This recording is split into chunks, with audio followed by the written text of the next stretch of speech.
morning and welcome to Brandenburg News Network. I am Donna Brandenburg and it's the third day of July 2024 and welcome to our show today. We have, first off, we're starting out with Liberty Essentials coming up to the 4th of July tomorrow, which is kind of important to understand what our liberties are and such, with Bill Mohr and Ralph, the IT guy. Karen, the Riveter, who I know is out there watching, is not able to join us today. And I'd ask everybody today, say some prayers for Karen today. You know, she's got a bunch of stuff on the schedule today and probably could use some prayers. And so just for peace and happiness and things to go well for her today. A couple of appointments she has made. And then after that, we've got the BNN Citizen Journalists Panel, which I'm always very excited about too. So we've got Dan and Hollis and Casey and Christina, and we'll see who else joins. I asked a few more people. I've asked a few more people to join us that are citizen journalists, and we're going to try to expand this little operation. Tomorrow, I'm not going to be on. Saturday or Friday, I am going to be on. I'm going to introduce one of my Turning Point interviewees, and we taped one segment at Turning Point, and we did another one yesterday. So we'll be able to fill about an hour and a half on Friday with whatever we do next. And that's Jim Price from the Jim Price Show. This guy's really interesting. He's got a crazy amount of experience doing lots of stuff with energy, as well as working. I'll let him describe what he does for you on Friday. But in the meantime, welcome to Liberty Essentials with Bill Mohr and Ralph, the IT guy. Good morning, guys. How you doing? Good morning, Donna. I'm doing pretty good. Good morning. As Ralph pointed out before, you may see my screen shake a little bit because I've got one of my printers going here on the table. I did slow it down though, so hopefully that won't be an issue. Okay. Well, there you go. If you shake, then we'll assume that it's not because you're nervous. So anyhow, so not what a localized earthquake. Yeah. So I'm going to put this up here and give a shout out to our nominating convention on July 27th at Lost Arrow Resort in Gladwin, Michigan, 10 to 4. We've added another speaker to this, and that is, I'm really kind of interested in the speaker. It's Brent Winters, and Brent Winters is a constitutional, I'm going to say, attorney-ish. But he teaches classes with Dar Leaf on the Constitution and the militia, etc. And he's going to be there. I think this is going to be really interesting. Anything patriot-oriented, Brent teaches. And I really like Brent a lot as far as his teaching style and such. And we've been talking about putting classes together through the Constitution Party, and I think that's going to be the kickoff. We're planning to start here. Let me bring it up here a minute. And I'll see if I can, we'll see if we can grab one of these classes a minute so you can see what I'm talking about. It's commonlawyer.com. And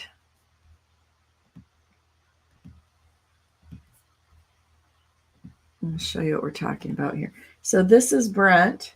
And this is his site, commonlawyer.com. And the classes that he has is just really, it's really amazing. So all of these things that he does, and we'll go up here to all courses, militia of the several states.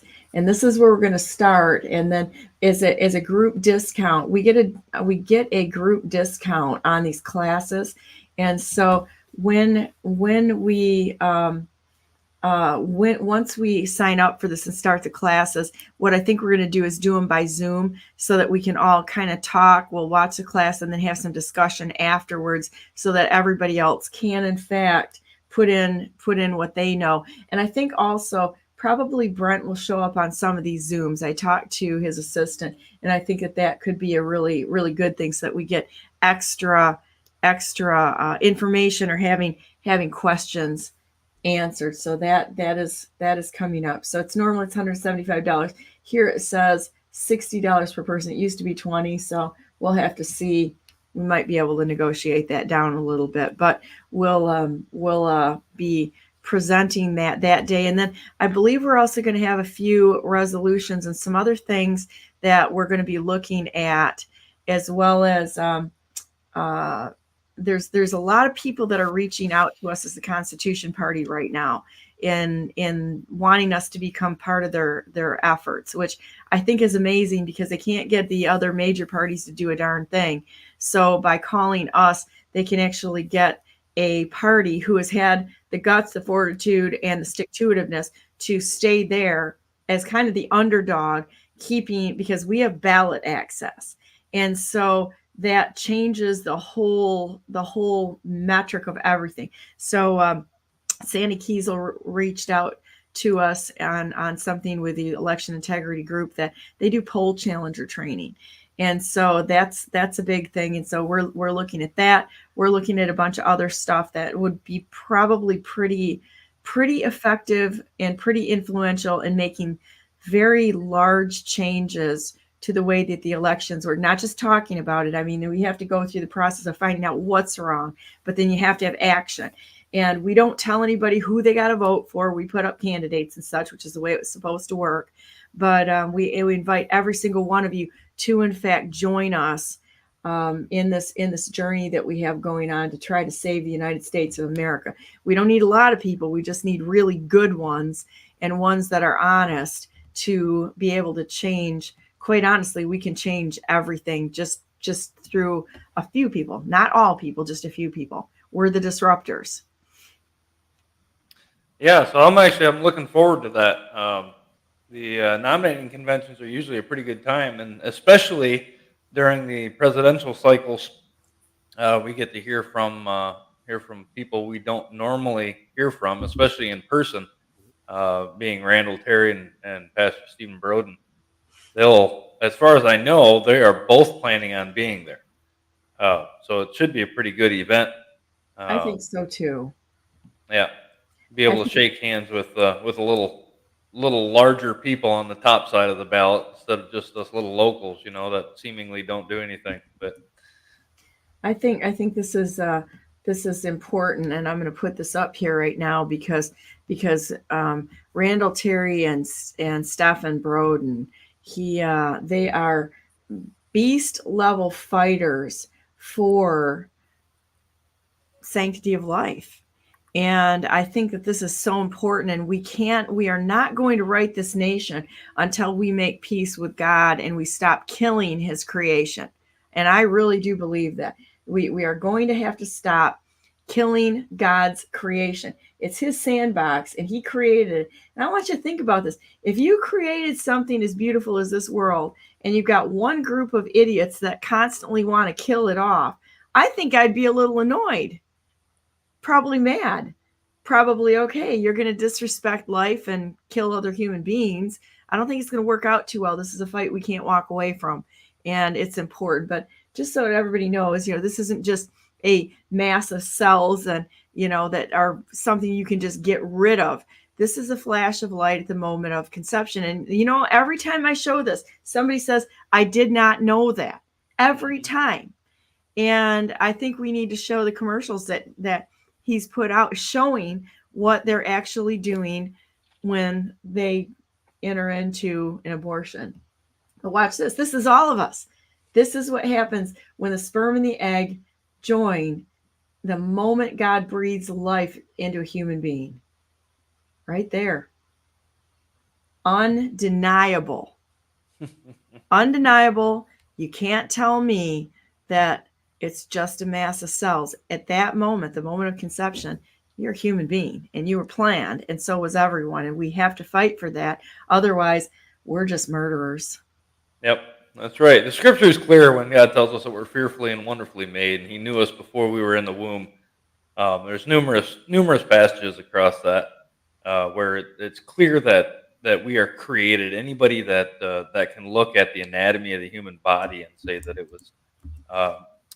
was just developed over time by chance as things tend to get better, right? Because that's one of our laws of physics. If you give it enough time, it will eventually become better. Is that right, Ralph? Yeah, second law of thermodynamics, right? Yeah, everything tends toward chaos. Let's get that right. Nothing gets better on itself. It will tend toward corruption and degradation over time. Yeah, this is Randall Terry, and I think that we can look forward to they're going to put all sorts of advertisements on, and this may be shocking to people, but I think it needs to get out there. I really do. Suck it up. This is what we've been tolerating, and if we don't face this, this is the kind of stuff that is real, and you can't look at that and tell me that's just a bunch of cells, and it's horrible and it's wrong. Well, and if they want to say the babies are just a bunch of cells, how do they distinguish between that and adults that are also just a bunch of cells under that definition? Yeah, let's go. Which is worse? Let's play this a minute. Slavery or abortion? Slaves begged for mercy and ran away to freedom, or they fought back. All babies can do is die. Abraham Lincoln said God avenged the blood of slaves in the Civil War. What will it look like when God avenges the blood of babies? Slavery and abortion are abominations. We must outlaw murder of babies. Don't vote for Biden. I'm Randall Terry, and I approve this message. I think this is important to make people. They used to run ads like that when we were kids, when I was a kid, and it's amazing to me that a lot of people don't even know the realities of human trafficking, of slavery that's still going on in the world. We've got these absolutely how do I say it, self-centered idiots out there going, I want reparations. Well, guess what? You weren't alive when this happened, but there's actual slavery going on in the world right now, but they don't say a damn thing about it. And it is really, to me, it is so infuriating that because I can pretty much guarantee you that anybody in my past who had nothing to do with slavery, in fact, fought against it and fought for women's rights and all those sorts of things. So you can't blame all of us for what bad people did just based on the color of our skin. It really, there's white privilege nonsense needs to be cut off at the knees, because I'm sure none of you dug through a manure pile to get worms when you were a kid, just to be able to bring food home for your family. I did. And so anybody says that to me, I'm going to tell them to shove it right up their behind. But here's another one. Let's see what he's got to say with this. It's kind of fun to go through these. Let's see this one. This Constitution Party. America acts like the world's policeman while our cities are plagued with violent crime. The U.S. pours billions of dollars into Ukraine while illegal immigrants pour over our border. Government spending is saddling our children with the debt they'll carry the rest of their lives. Inflation, regulation are a financial cancer. Public school children are told that white people are racist, that America is a fountain of oppression, and that they can mutilate their genitals for a sex change, which is a lie. Meanwhile, Planned Parenthood traffics in human remains, and the blood of millions of babies cries from the ground for vengeance. We are in crisis. And if we're going to survive this onslaught against liberty and justice and restore our nation, we must reject the status quo and return to Judeo-Christian ethics and limited constitutional government. And we must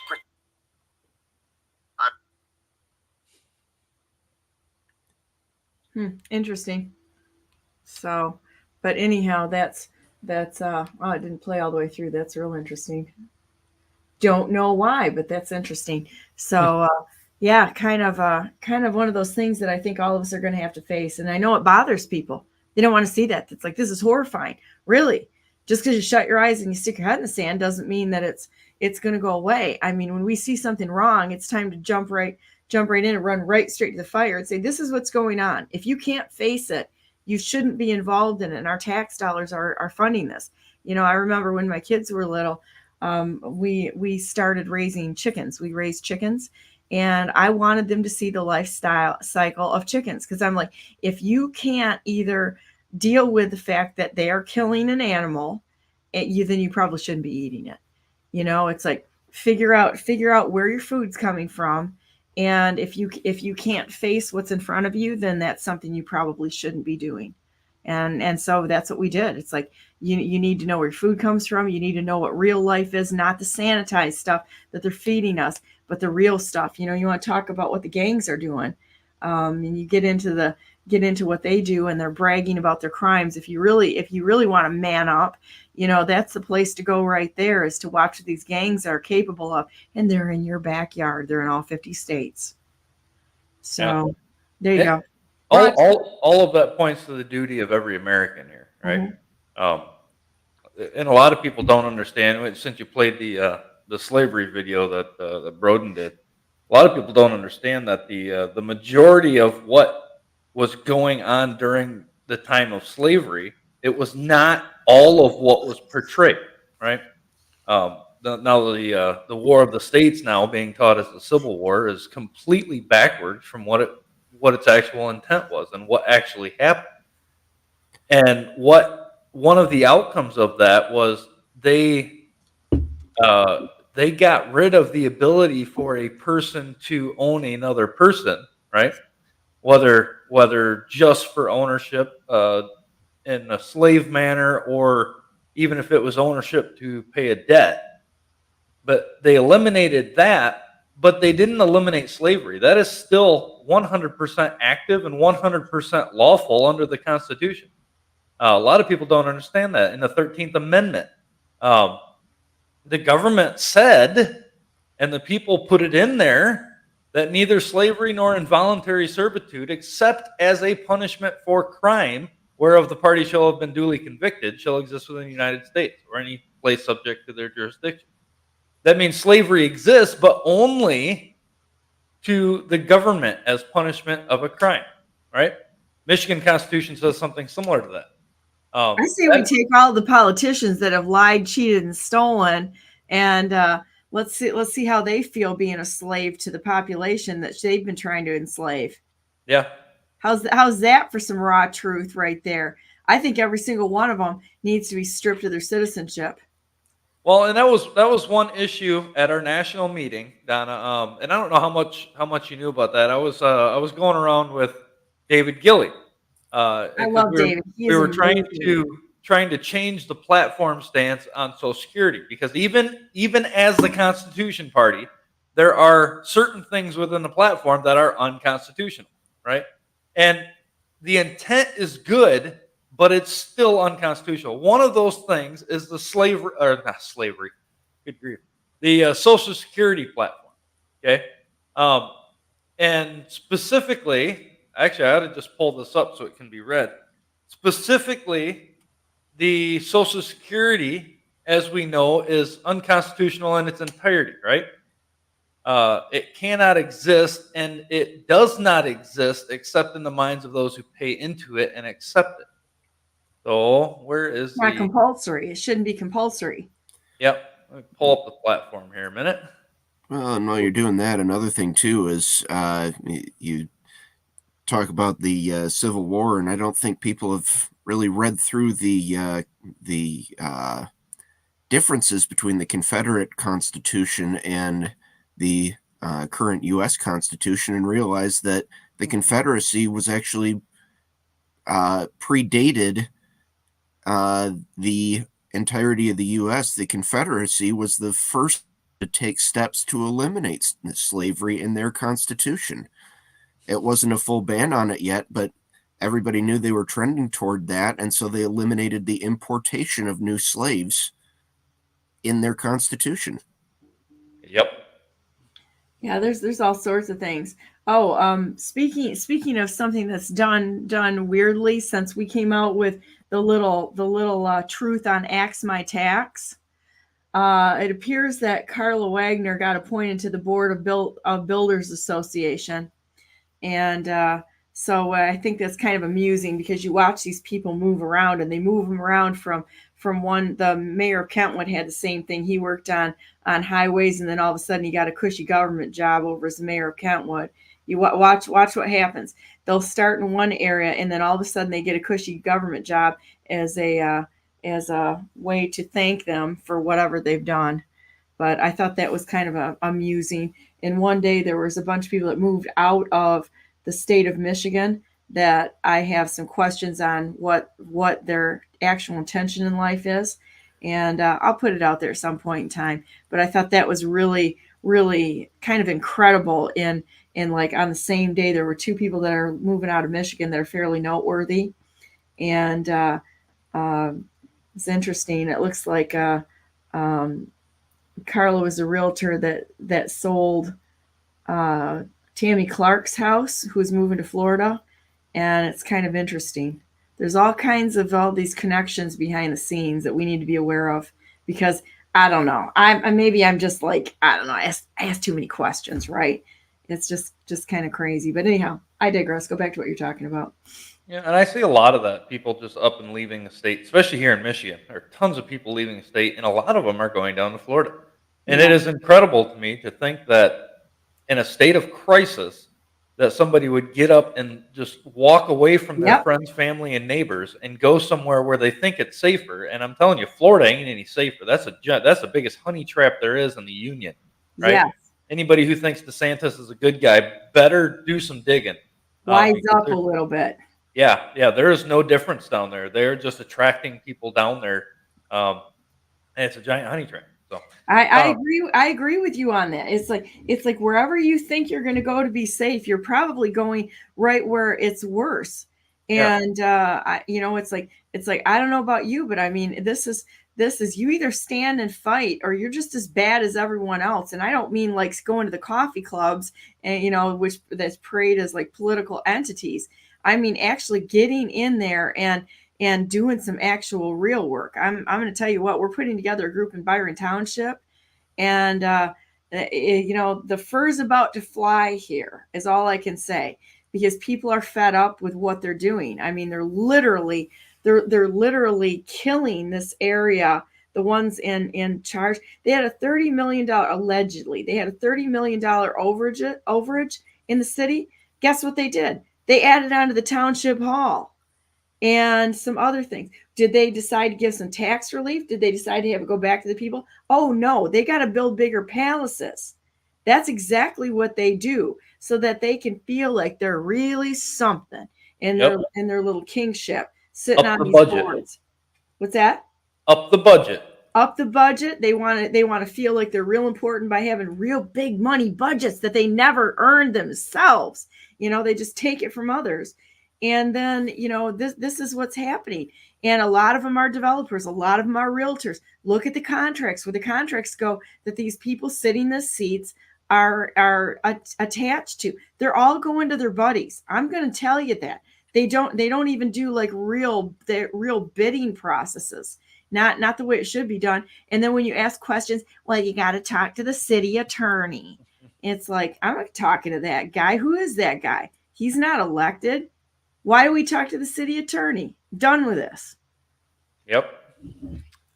So I have the Constitution Party platform pulled up now. Getting back to that.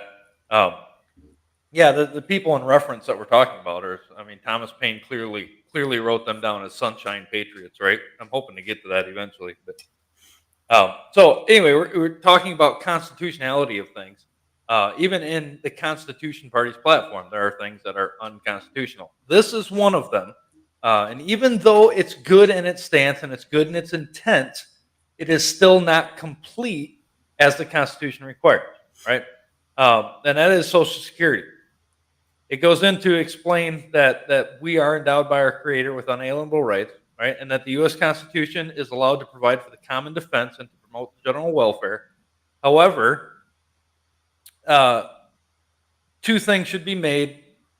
Two clear distinctions should be made here. One is provide implies actively and financially supporting. Promoting implies a more aggressive approach. For example, I'll promote that we put on a grand feast, but I want you to provide for it. There's a clear distinction in wording there.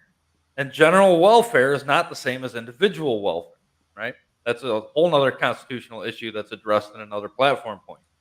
But general welfare would benefit the people generally. Individual welfare targets a certain segment of society to benefit, such as the poor. Like all these grants that are going on to pay for an equestrian park over by Detroit. Now, I like horses, but that should never have been paid for out of the budget. Yep. So Social Security is a form of individual welfare not authorized in the Constitution and should be repealed. I agree up to this point, right? However, here's where it remains unconstitutional. It says we advocate phasing out the entire Social Security program while continuing to meet the obligations already incurred under the system, limited to the total contribution of each individual. Under the current Social Security system, we can be reasonably phased out. We propose that the tax not be a rainy day fund, et cetera, et cetera. Individuals be allowed to withdraw the funds and have them transferred into another. Any sort of merger between the Social Security system and a foreign country be banned. And earning limitations on persons aged 62 and over be removed. Now, the Constitution Party also supports the right of individuals to choose between private retirement and pension programs, either at their place of employment or independently. So the most of that is agreeable. It sounds good. However, to phase out a system that does not exist under the Constitution is still unconstitutional, right? Mm-hmm. And everybody that watches the show should know by now, it's either all or none. I'm not going to play games on the Constitution, and I haven't in a long time. In this particular instance, a lot of people get angry. They're like, well, we've paid all this money that's entitled to us. I have to say, first and foremost, anybody paying into the Social Security Administration, you are not paying into your own fund. You're paying for the people that paid for the people that paid for the people that paid for the people before them, right? It's a pyramid. It's effectively a Ponzi scheme. Yeah, it's a giant Ponzi scheme. So, one, you are not entitled to anything. Two, the people that promised payment to you should be required to make their promise complete, okay? But it's not the U.S. government, and it's not the rest of the American people that made that promise to you. The people that made the promise to you are the congressmen that have allowed it to continue.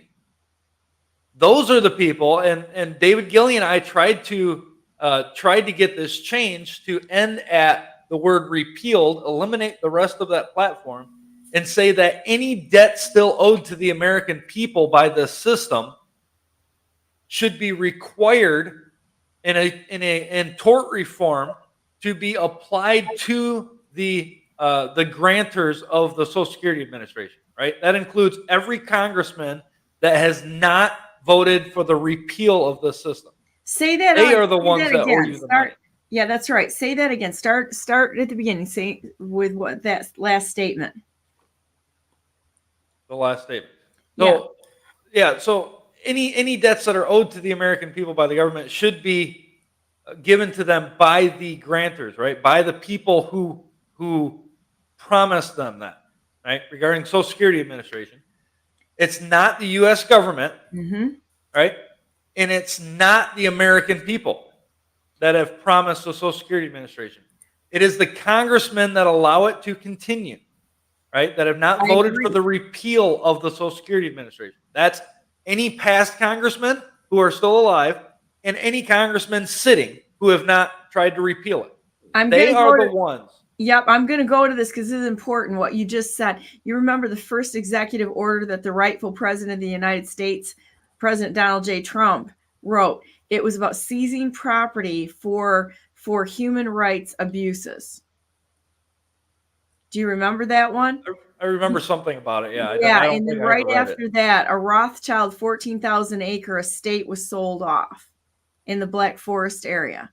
And so when all of us that were watching this, were actually watching this happen in real time. And it was really super interesting. So there's already a precedent for doing some of this, which I thought was really interesting. And we both have opinions on the executive orders. Okay. I mean, we both know that and I talked to the guy who was behind writing all of those orders, which was super interesting.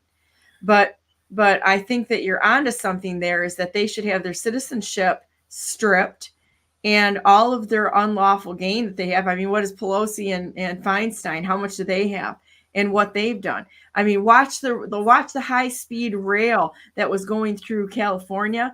All of the wildfires followed that path of where they wanted to put the high-speed rail because they were doing it as a land grab. Look at what Zuckerberg's second in command did. In fact, I can put some pictures up there for you. This is really interesting. Doug Burgum, who is the got a cushy little payoff job up there, in my opinion, because he was right-hand man for Bill Gates. And he was the one that was behind the software for tracking the red flag law violators, as well as selling property, fast track the sales of land up in Dakota to China around the military bases. You think I'm kidding you guys? You think I'm kidding you? I mean, these people, he's nice. I met him personally. Nice enough guy. Super pleasant guy. You know? Oh, yeah, I like him as a person. But then you do a little digging and you better figure this stuff out. And every one of these people that sit in office, bam, we should actually seize all their assets. Additionally, for anyone that thinks that there is no precedent for eliminating Social Security, number one, look to the Amish, who are exempt from Social Security because they have opted out of receiving the benefits for it. And number two, look into the FRA's Railroad Retirement Program, which effectively forces individuals employed by railroads out of the Social Security system and over into a parallel system that acts like Social Security but isn't, called railroad retirement. Huh, I didn't know that one. That's interesting. Oh yeah, that one basically, once you have worked for a railroad as a railroad employee, you are forcibly removed from the Social Security program under FRA rules. And can never again be on Social Security. You are permanently moved over into FRA railroad retirement. Huh.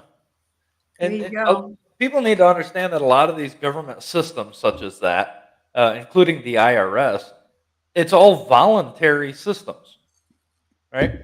There's nothing saying that you have to be part of it. There's nothing saying that you are going to be attacked if you're not, though they do like to come after people who make that stand. But I know several people personally who are not part of those systems, and they are perfectly fine in doing so. In fact, I'm working to that extent. But there's a lot that goes into that, and we need to get back to the point of understanding why that is. There you go. This is what happens when you vote a nice guy in office and don't know jack crap about his background. He was right next to Bill, or right next to Gates. And then check this out, guys. North Dakota approves Bill Gates' major farmland. Who was behind that? Guaranteed. It was, in fact, Bill Gates purchased 2,100 acres of farmland, but there's more than that. There's another article. I'll put it up there because I posted it before on the land going to China. And then the black flag or the red flag law tracker. That was Doug Burgum. And so when President Trump, I keep telling everybody this, please listen, at least look into it. You don't believe me, but look into it, right? Whenever President Trump points at somebody, he's focusing your attention. That doesn't mean vote for him. That means look into them. Look into it. See what's going on here, because he's never made one good endorsement. Not one. Yep. It's for exposure. So the fact that a lot of people are missing the basics of who we are as Americans, I don't know how to address this issue. I really don't, because there are so many things that we have to focus on a daily basis, whether it be our own lives, our own work, the political scene going on, and political schemes going on at the same time. But the base of being an American is the ability to self-govern ourselves, right? And we just talked about the people who, during the midst of crisis, here in Michigan especially, moved down to Florida. And that's just one of the spots I go to, but moved down to Florida. And their purposes, I don't know. I'm not going to judge their intents on that. But to get up and leave in the midst of battle, right? Because that's what this is, especially in the state of Michigan. We have an active war going on against the people here. So to get up and leave during that time just leaves your friends and family having to fight that battle, right, without you. And this is something that I wanted to get to last week, and we we didn't have the time to because things move along in certain progress. But I brought up Thomas Paine specifically. Most people know the quote of the summer soldier, right? It's in the American Crisis, #1. But Thomas Paine has had an interesting life. He started out; he was one of the strongest proponents for independence from Great Britain, right? Though not necessarily one of our large political figures, he was what's the word? He was very not expoundant. Anyway, he was a great writer, right? And a lot of his writings, including the American Crisis, were read to General George Washington's troops every time they got them. One of the things that Thomas Paine is known for in the secular world is the Age of Reason. Right? The Age of Reason was the publishment where he denounced religion in general, specifically targeting Christianity. Right? However, all of his writings before that divulge his beliefs in that manner. You can read every one of them. He gives reference to the Almighty. He gives reference to the Creator. And he works through the process of what happened during the American Revolution and the hand of providence that was in it, right up until he wrote The Age of Reason. So I'm not sure what happened there. But because of that, a lot of people don't know that only 6 people were at Thomas Paine's funeral. One of the strongest proponents during the American Revolution, and only 6 people showed up at his funeral. His last words that are recorded on his deathbed I would give worlds if I had them. If the Age of Reason had never been published, O Lord, help, stay with me. It is hell to be left alone. Were the last words of Thomas Paine. Every action has a reaction, right? Another law of nature. But he starts out the American Crisis, #1, with the words, "These are the times that try men's souls," right? And we use that a lot in the patriot movements, the organizations, political parties. We use that phrase a lot. That the summer soldier and the sunshine patriot will, in this crisis, shrink from the service of their country. But he that stands by it now deserves the love and thanks of men and women. Tyranny, like hell, is not easily conquered. Yet we have this consolation with us that the harder the conflict, the more glorious the triumph. What we obtain too cheap, we esteem too lightly. 'Tis dearness only that gives everything its value. Heaven knows how to set a proper price on its goods, and it would be strange, it would be strange indeed if so celestial an article as freedom should not be highly rated. Britain, with an army to enforce her tyranny, has declared that she has the right not only to tax, but to bind us in all cases whatsoever. It's the same thing we're at in America here. Keep that in mind. And if being bound in that manner is not slavery, then is there not such a thing as slavery upon earth? Even the expression is impious, for so unlimited a power can belong only to God. That's how he starts the American Crisis, #1. But a couple of points I wanted to go over in this, and I'm just going to skim across the top of it. Whoever hasn't read this needs to look it up. You put it on screen or not, or tell me where I can put something on screen. Yeah, here you go. There's the link right there in chat. Thank you. I think it's more interesting when people can actually see what we're looking at, quite honestly. Yep. Keep going. I'll just continue on here. Okay. So he says in the 3rd paragraph, he says, "I have as little superstition in me as any man living, but my secret opinion has ever been and still is that God Almighty will not give up his people to military destruction or leave them unsupported to perish, who have so earnestly and so repeatedly sought to avoid the calamities of war by every decent method which wisdom could invent. Neither have I so much of the infidel or unbeliever in me as to suppose that he would relinquish the government of the world and given us up to the care of devils. What do you hear almost always, I would say probably 80 to 90% of the time, coming from people who profess the same thing, that God will protect his country, that God has blessed America, that he continues to rule and reign. And then almost always the number one thing I hear next out of somebody's mouth is, but right now Satan is in control. Right? That's such a dumb statement right there. It's shocking. It is incredible. I mean, if you're going to claim the name of God, claim his power as well. He's given us the power to conquer over all the enemies. Right? Amen. Satan has no more power in this world. Get it right. America is not under the care of devils.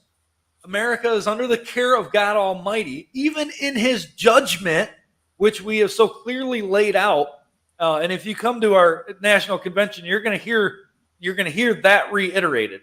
That if we don't take care of this, we're going to fall under the same judgments as all the previous nations throughout history did, including here, Great Britain. Okay? We can make that correlation here. And this was written in 1776 by a man who at the end of his life claimed there was no God and then sat on his deathbed hoping for forgiveness for that one little statement, for that one little book that he made called The Age of Reason, right? These are the statements that he made prior to that. And he said, I cannot see on what grounds the king of Britain can look up to heaven for help against us.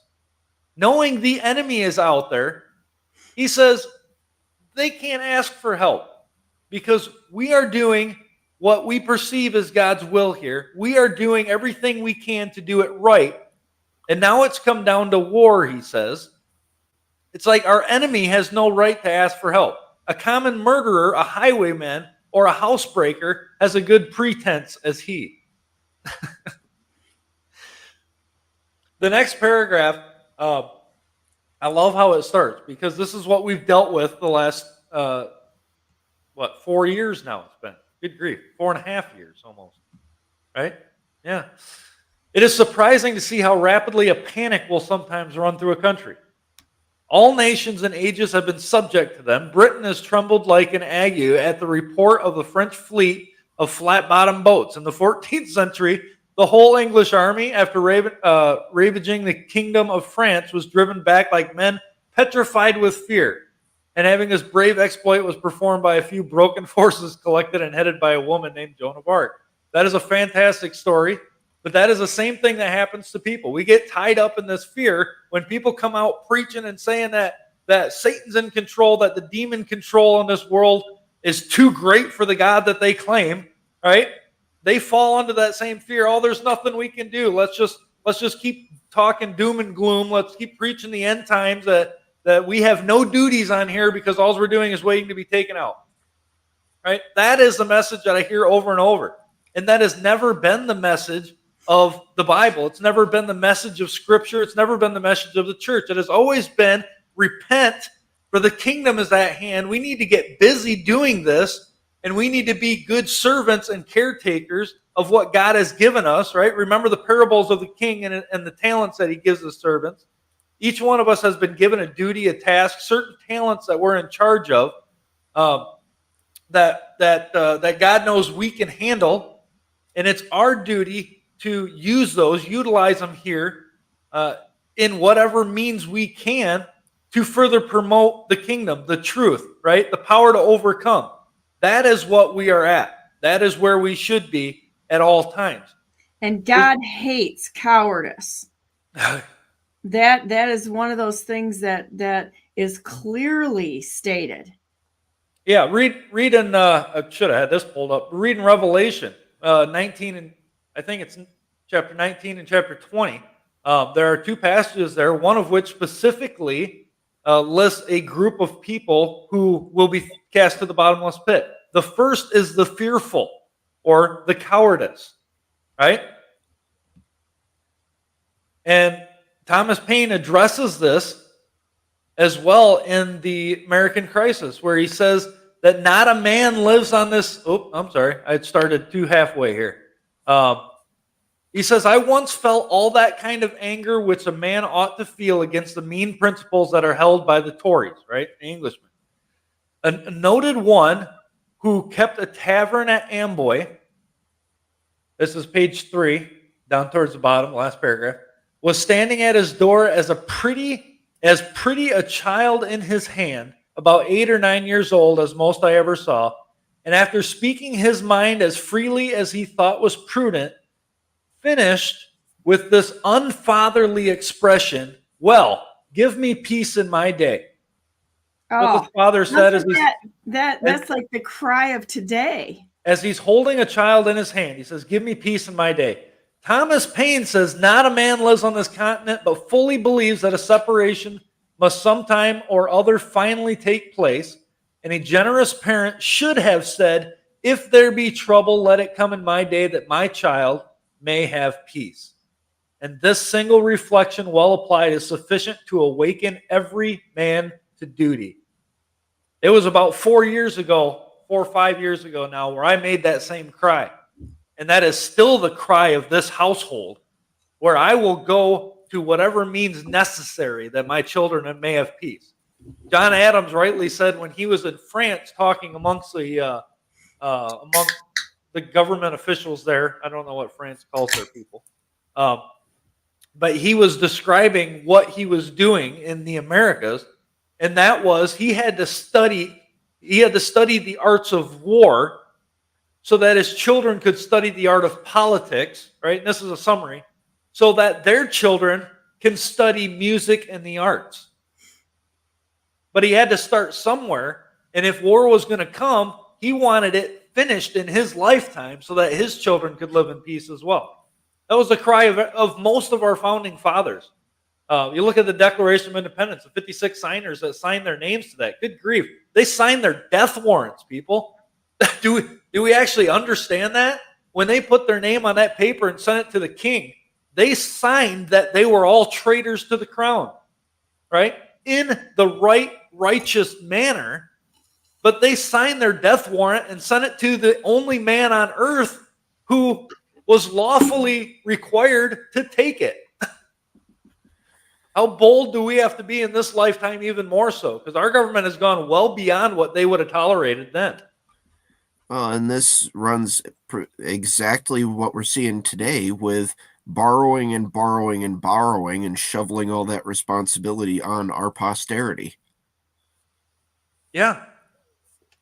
We are just taking from our posterity. That is exactly correct.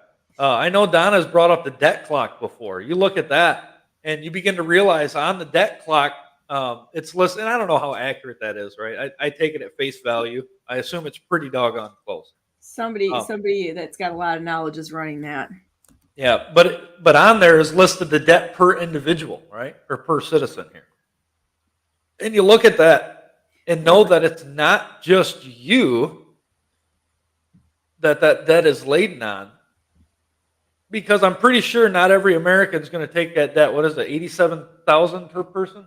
Holy mackerel! That's $643,142. Okay, yeah, I know. I'm not gonna. Is on the hook for, and I want to show you something else that's been really interesting to watch. But look at the dollar to silver ratio now, and then in 1913. See, that's strange, and that's why I question the validity of what that is, because I can take a U.S. dollar. In fact, I can take about 35 of them and buy 1 ounce of silver. So when I see the clock there saying it's $236 per ounce of silver, that's why I question the numbers on this particular site. Right? Well, look at the year. It's a year ratio. They're comparing it to 1913. Which is when the Federal Reserve, I think what they're pointing to is the fact that, the Federal Reserve and everything and how things changed. Yeah, but I'm just saying they're claiming that the dollar to silver ratio is $236 per ounce of silver, which is not right according to I mean, what I can actually buy. I buy silver occasionally, so. But our dollar isn't worth more. So the point being is Right. that the dollar, that's what the dollar comparison would be. I believe that's what they're trying to make a point on, is that what you can actually buy it for now, because our dollar isn't worth as much as it was back in 1913 because of inflation, which is an undeclared tax. Oh, so what you're saying is they're actually keeping the dollar value at what it was in 1913 and showing you how many of those it would have taken to buy it now. I think that's what they're trying to point out here. What's your thought here, Ralph? I'm not sure exactly what they're getting at there, because you look at the column to the right, and that's more of the I think the conversion, but I don't know. I kind of wonder too, if I've heard this quite a bit, and I'm not sure the validity of this, but I kind of wonder too how much the value of silver has been artificially brought down to below its, it's depressed, brought down below what its actual value is. I've heard some stuff on that. I'm not sure that I 100% believe that, but I can't say I disbelieve it. Well, this is really interesting because when you look at the population, 336 million people in the United States too. This is just off on a tangent. It was 333 million just a couple of years ago. So we've gone up. We've gone up in population here. So kind of interesting. Yep, it's actually a good thing to see once in a while, though, because I do have a couple friends that between the two of us only accept gold and silver as payment for debts. Right? They won't accept a dollar bill, and I won't demand it from them. So there's a handful of people out there still like that, and it's a hard way to live. Don't get me wrong, but push comes to shove. When the fiat currency that we have in America today, when that all collapses, you got to think, what do you have? Only the tangible things that you have are worth any intrinsic value.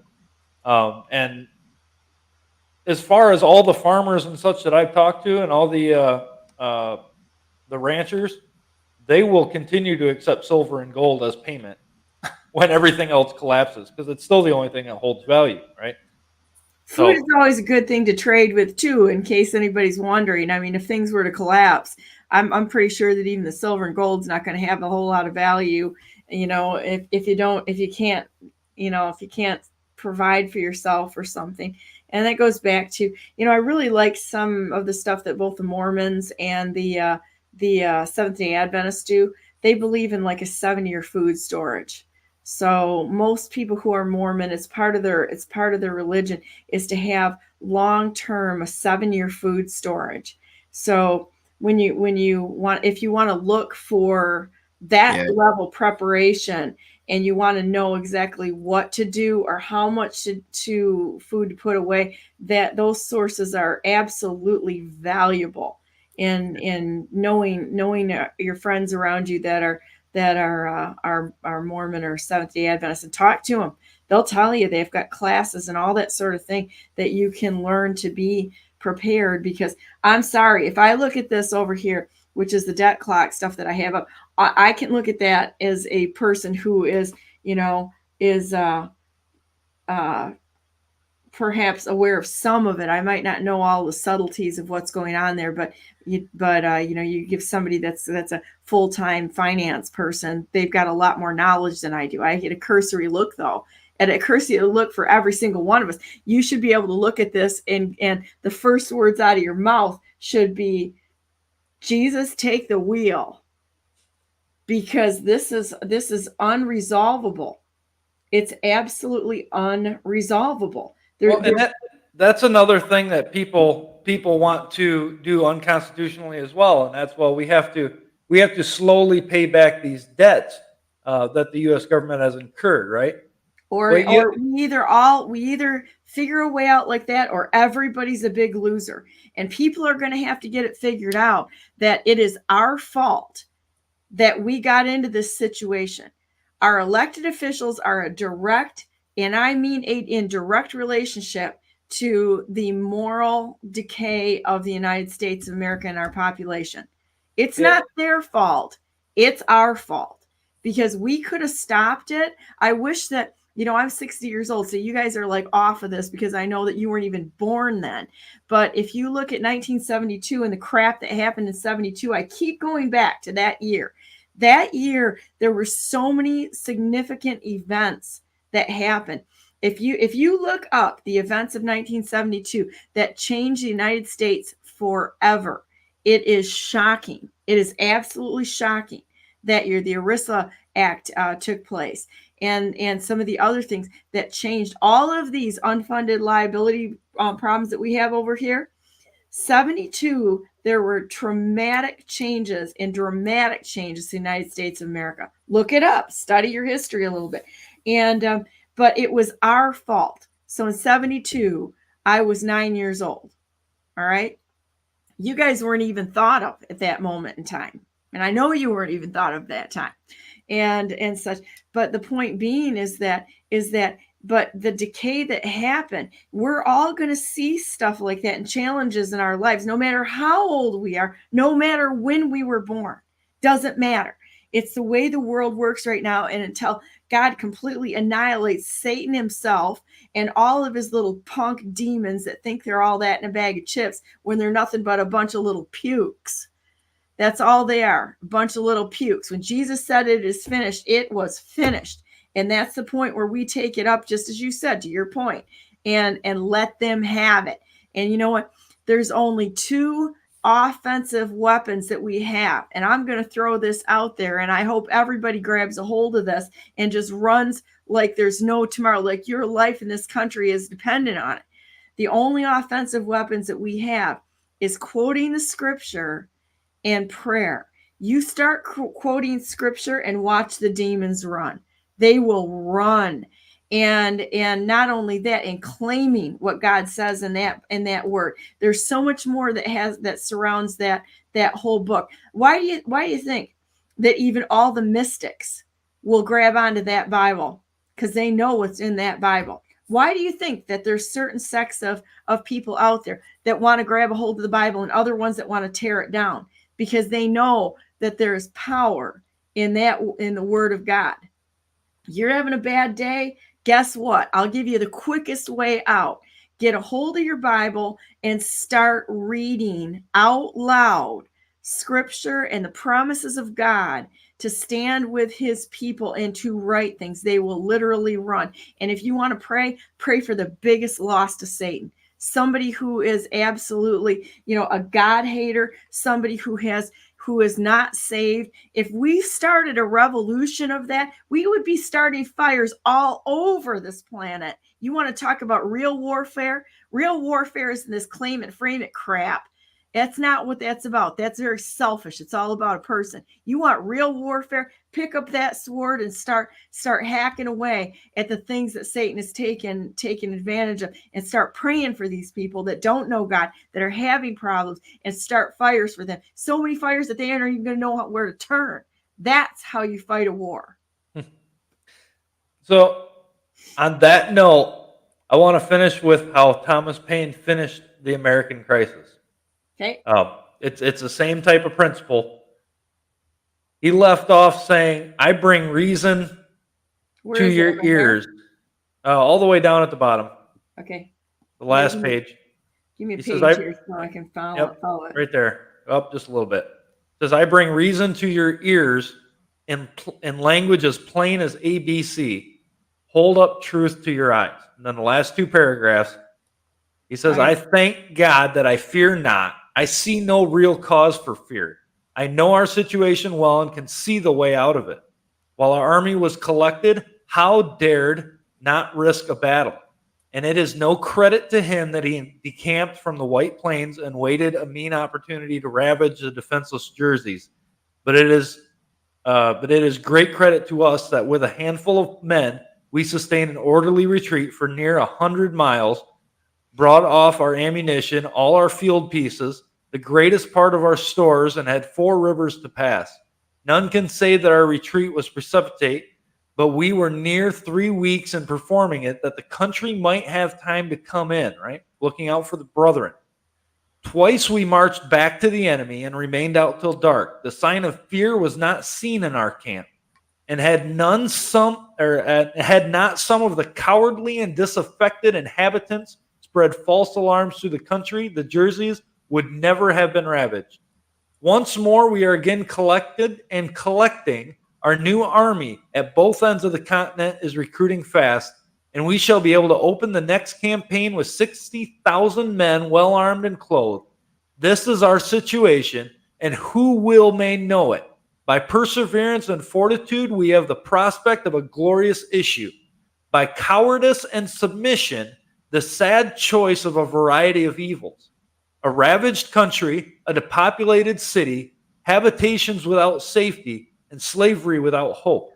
Our homes turned into barracks and bawdy houses for Hessians, and a future race to provide for, whose fathers we shall doubt of. Look on this picture and weep over it. And if there yet remains one thoughtless wretch who believes it not, let him suffer it unlamented. That is where we are at. Join or die, as the Sons of Liberty once said. We either band together or we lose it all. Yep. And it's standing unwavering. You know, where there's a line, you've got to stand and hold that line. You can't run. It's so selfish to run when there's a fight there. And, you know, and for self-preservation, I'm sorry, but I've heard enough of that too, Bill. And it's like, it makes me, I feel nauseous at the thought. Oh yeah, there's no hope in words like that. When people go around and say, well, there's nothing we can do, you know, the end is here. And they just completely deny the power, right? They have a form of godliness, but deny the power thereof, as James rightly said. I actually heard this guy up in Muskegon, his name is Zach Laring, say to me, well, you know, God's going to destroy the world. And so, you know what, I don't want to get into God's way. And I'm like, that is one of the most cowardly, gutless, godless statement that I have ever heard in my life. It goes right along with what happens in Hinduism. It's that, well, you know, they've got karma to burn off. It's like, that's what it sounds like to me. God's going to get them. We got to let God get them. Well, how about we all band together and try to go help people instead of wanting and glorying in watching people pay. We don't want anyone to have to pay for anything that they've done. We want them to turn around and get on the right track and not continue in what they're doing that leads to evil destruction of themselves and other people. We want them to be restored. We want only the best for them. But until they turn around, they're going to keep wallowing in the mud like a pig hanging out in its own crap. That's what happens. We don't want to see them do that. We don't want to see them, you know, continue on lying and cheating and stealing and murdering and such. We want them to feel that sadness that, man, I did the wrong thing. We've all done that. When we come to Christ, we've all done that and had to look back and go, wow, if I had to do this over, I'm not doing that again. That was a bad plan, and feel sad that we were even there at one point in time. But even God takes that away from us. Once we learn the lesson, there's no punishment because Jesus takes it all upon himself. And we move forward into doing the right thing and standing for things that are for his glory. It's amazing. And you look at it, and another thing James had said in 127 was true religion and undefiled before God and the Father is this, to visit the fatherless and widows in their affliction, right? And to keep himself unspotted. When we don't do that, we deny the faith, as Timothy said, right? In the book of Timothy. Not Timothy, but in the book of Timothy, it was said that if we provide not for our own, we're worse than an infidel, right? Well, who is our own? Ourselves, our neighbors, right? The widows, the fatherless, the orphans. That is the care. And to say that we can't do anything, that these evil powers are here, they're going to take over, and then God's going to destroy them all. what are you leaving the widows and fatherless to do? Right? You're just condemning them to suffer through all this. If you want to see what really happens when a government takes over and is in and becomes so tyrannical to where if you're a threat, they just eliminate you, people ought to reread through history. One thing to look at, see what the Romans did to God's people at that time, right? The nation of Israel. Go back and look at what the Romans did in the first century. See how they treated the people. And these were people who claimed the name of God and were saying the same things that people in America are saying today. Was, well, he's going to come back and fix everything. There's nothing more we can do about it here, right? And then see what happened to him. Because there was some of the worst tribulation you're ever going to find in history, in any recorded history, happen to those people. So welcome to being in that point, Americans. Yeah, you are here in the map, on the map of apathy. Yep. So stand up, claim the power, and get something done about it. Okay, so let me put our let's see. I hope I didn't shut it. I did. Donna, shame on you. I was let me see. I'll bring it back up. This is the our nominating convention. Let's see, blow past this. I need to. Oh, there it is. And there are too, for the people out there that think that, I am incapable of fighting this fight. Go to your school boards, go to your township boards, start locally. There are things you can do. And go to the nominating convention. Yeah. Run for these positions so that you can actually take a part in the things that are happening locally. Even it's not that much of a it's not an insurmountable task. Yeah. Okay, guys. Well, we got to head out because I've got my citizen journalist panel is about ready to start. Thank you so much. Any last words? And they've got to be quick. No, that's it. Start local is a good way to end that. Yep. Sounds good. All right, guys, I'm going to say goodbye to you, and we're going to be back in the next hour here with our BNN Citizen Journalists Panel. Dan, Hollis, and Casey are backstage, and we're going to go to a quick break here, and we'll be right back on. See you in a few minutes.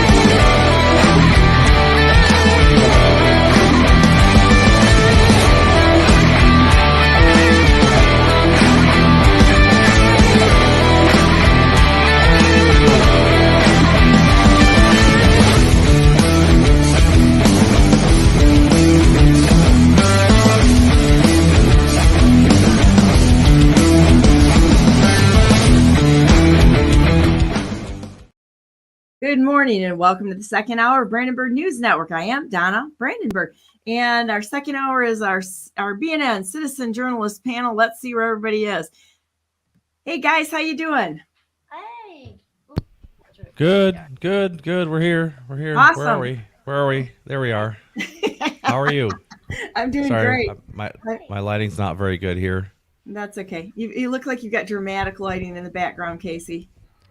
Yeah, I'm not very prepared here this morning. Sorry. That's okay. We've got, let's see, I've got 3 of your articles up, your Substack articles up. So. All right. There we go. So I just gotta start adding them here, and we'll be in good. So how are you guys doing, Dan Hollis? How's your week going? It's good. We're okay. I can hardly hear you guys. I don't need to be in the picture.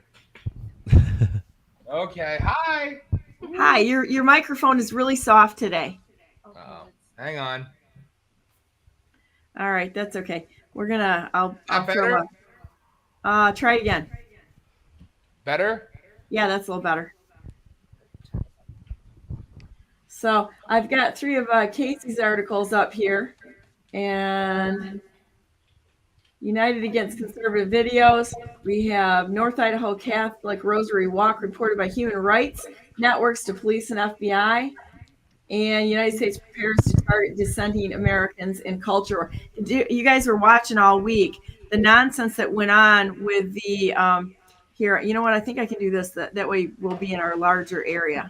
You like that better, or do you like this one better? That I guess one. we'll go this Need way. more coffee. Yeah. See our mess. We're finally home and trying to get our studio finished. So, But you got your dog there. That's cool. yes, he likes to be on camera. He's very photogenic. Very cool. So, well, welcome this morning. What are we going to talk about, boys and girls? Where do we start? Oh my gosh, this has been a crazy week. There's certainly enough to go into. I mean, I honestly enjoy seeing the destruction of the left and the destruction of the establishment and what's going on with the puppet regime. So I'm liking that. If I'm going to keep it mainstream, it's fun. I like seeing them self-destruct, destroy themselves, basically cannibalize themselves. I think it's hilarious. And I think the Supreme Court ruling was fantastic. It's the Chevron ruling. With the presidential immunity ruling. And the presidential immunity. I like the Chevron ruling. It was amazing. That's going to change and hamstring every single three-letter unconstitutional agency out there. They lost their teeth. Yep. It was back-to-back wins. We had our one little loss last week, I think, but I think the back-to-back wins were great from the Supreme Court. So that's definitely a plus. I just like seeing the system break apart and suffer, and things that were said many years ago are all coming to pass, and it's undeniable now. And it's one of those situations with no matter who they try to run as their puppet candidate, no matter who they try to put in, if they try to put anybody else in, it's too late. It is absolutely too late. It's not going to work. And I think it's hilarious. And that is by the grace of God. I truly believe that. So to hell with everybody in the establishment. And I like seeing them suffer and burn. And I like seeing the agencies feel a little bit of heat coming their way, finally. Long overdue. They knew what they were doing. They absolutely knew what they were doing. So let's talk about this. Casey just put this up. And I want to run this out here a minute. And then let's play this video here. You want me to set this up real quick? Elected officials. I have an easy job tonight. I speak in defense of free speech, the First Amendment, on the anniversary of Independence Day, to a council that's contemplating the introduction of the concept of thought crime into our local ordinances. Ladies and gentlemen, you're elected to do a certain job. That job is not to monitor the consciences of your citizens. In taking on the stance that it is not merely action, which is the province of the law, but intent before any action takes place. You are joining totalitarians and theocrats around the world in deciding yourself what constitutes acceptable from unacceptable speech, and there is no difference between speech and thought. That is why it is the First Amendment to the Constitution. Because we cannot conceive of thought in our minds without words. I have no problem. In fact, I think it's a basic function of the law to look at the motives of a person who acts in a criminal fashion. But to say that the motivation itself will now be criminal is to step away from laws from Hammurabi's time to now, from measuring objective behavior to trying to discern what lies in the hearts and minds of human beings, which is not something I think any of us have the capacity to do. I come from a family that was split because my dad's Cuban Puerto Rican, and I grew up around New York City at a time when that mattered. I know firsthand the ravages of racism. I know what it's like to have somebody say of my sister, "Who is this dark person in my living room?" which one of her friend's fathers said. I understand what it's like to walk into a public place and wonder if somebody has noticed me as something other than what they are. I'll stand with anyone that wants to punish bigoted action. But to constrain speech is to take on a role that you were not elected for. And with all due respect, this community can forgive and forget the good intentions of you as you go about your righteous business of deciding zoning issues and city policy. But this community will not long forget you crossing a line and deciding what is and is not acceptable speech and thought. That's been done in Europe, and people have been thrown in jail for being Holocaust deniers. And they violated the law right there with a timed, and for giving him 3 minutes to speak. They cannot give you or limit the amount that you can speak in a meeting.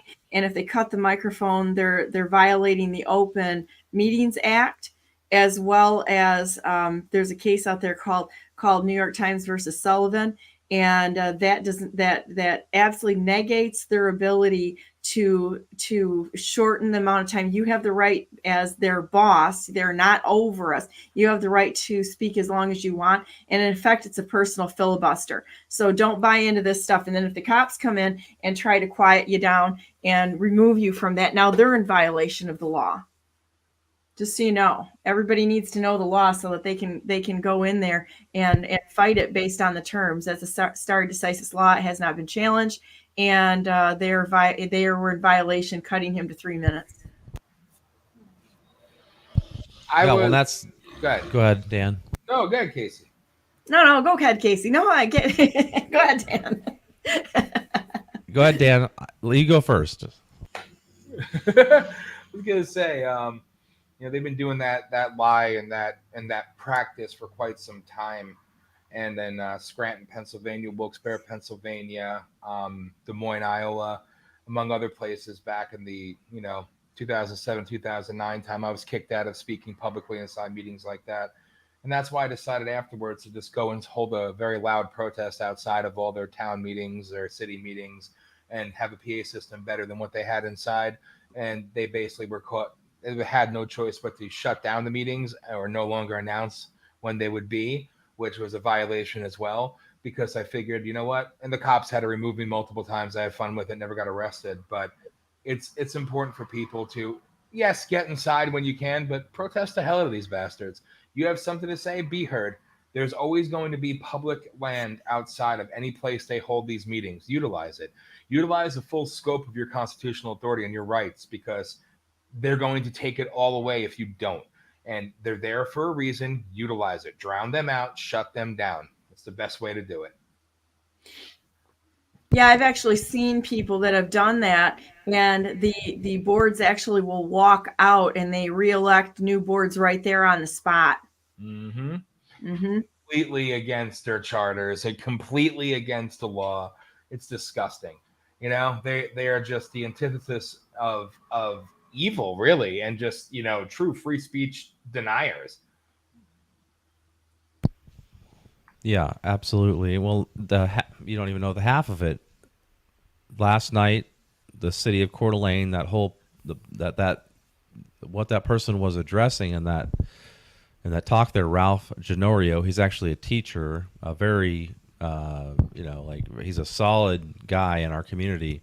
And he was calling out the city of Coeur d'Alene because they were attempting to pass, well, they did pass, an ordinance to address hate speech. So that passed last night. I was actually flying in from the event I was filming in Kentucky, the JP conference, and on the way in, I had to try to get up to speed before the show today as to what was going on. So they actually passed a hate speech ordinance, and this is part and parcel to what I've been researching in Coeur d'Alene here. We are ground zero for the nation, in my opinion, due to the Richard Butler issue here in the 1980s. And actually, Richard Butler wasn't quite what was presented to people. It's a long story, but We had the white supremacist KKK thing going on here in the 1980s here in Coeur d'Alene. And so that's really speaks to what's going on today, actually. The same people, the same types of people anyways, the Marxists, the communists, the Bolsheviks here are trying to re-implement that narrative from the 1980s, and basically they're using it to drive and get put their political opposition in a box. And so, for instance, we have our local human rights Education Institute. We have our local Kootenai County Task Force on Human Relations. We have the North Idaho Pride Alliance. We have Love Lives Here. All these different Marxist, extremely radical left. Just these people are bad news. Of course, they seem very nice and innocent on the face of everything, but deep down inside, they have an agenda. They have a motive. They're working with the ADLS PLC, a group called the Western State Center out of Oregon, the Montana Human Rights Network, the IREHR, which is the Institute for Research Education on Human Rights. There's a whole bunch of a cadre of radical left organizations that are targeting North Idaho, and a sliver of us understand what's happening. They're working directly with the FBI, the DOJ, and they have carte blanche access to operatives within those organizations to report what they deem as hate incidences, not even people. Crimes. They're weaponizing it against Americans. Yeah, and so I'm just kind of like making this long and like trying to explain this so you understand. So last night, these same people were at City Council, and they brought their A team last night. If you go watch the City Council from last night, they brought the major players, one of whom was a former mental health person who I exposed, and he lost his job because he said he wanted to shoot Trumper motherfuckers, and former New York police officer exposed that this person came into this gun range, this person that works for our local mental health facility here, Heritage Health, goes into this gun club and says he wants to learn how to shoot so he can shoot Trumper motherfuckers, is what he said. And there's more to this. I put this out. He lost his job because I exposed this person, but he was at this last night speaking to City Council, and just to give you a flavor of the type of people that these Marxist Bolshevik communists are implementing. And they actually got this hate speech ordinance passed last night. So I can explain a little bit more background to this, but it's really bad where we are, because they're basically trying to set the standard for the nation, and and now they're setting a trap. They have set a trap where I have this ordinance here that they passed last night. As an example, they go through different aspects of this public ordinance they passed. One is, there's different aspects of it. There's public nuisance. A person is guilty of a hate crime if that person creates and maintains a public nuisance as defined by Idaho Code, blah, blah, blah, because the victim's perceived race, color, creed, religion, ancestry, gender, sexual orientation, gender identity, physical or mental disability, or national origin. And then it goes in different aspects of that, disorderly conduct with that same flavor, threat, conspiracy. If two or more persons conspire to injure, oppress, threaten, or intimidate any person in the free exercise or enjoyment of any right or privilege secured to him by law because of his having so exercised the same, because of the victim's actual or perceived race, color, creed, religion, ancestry, gender, sexual orientation, gender identity. So basically, they're just setting the narrative or the precedent that you cannot.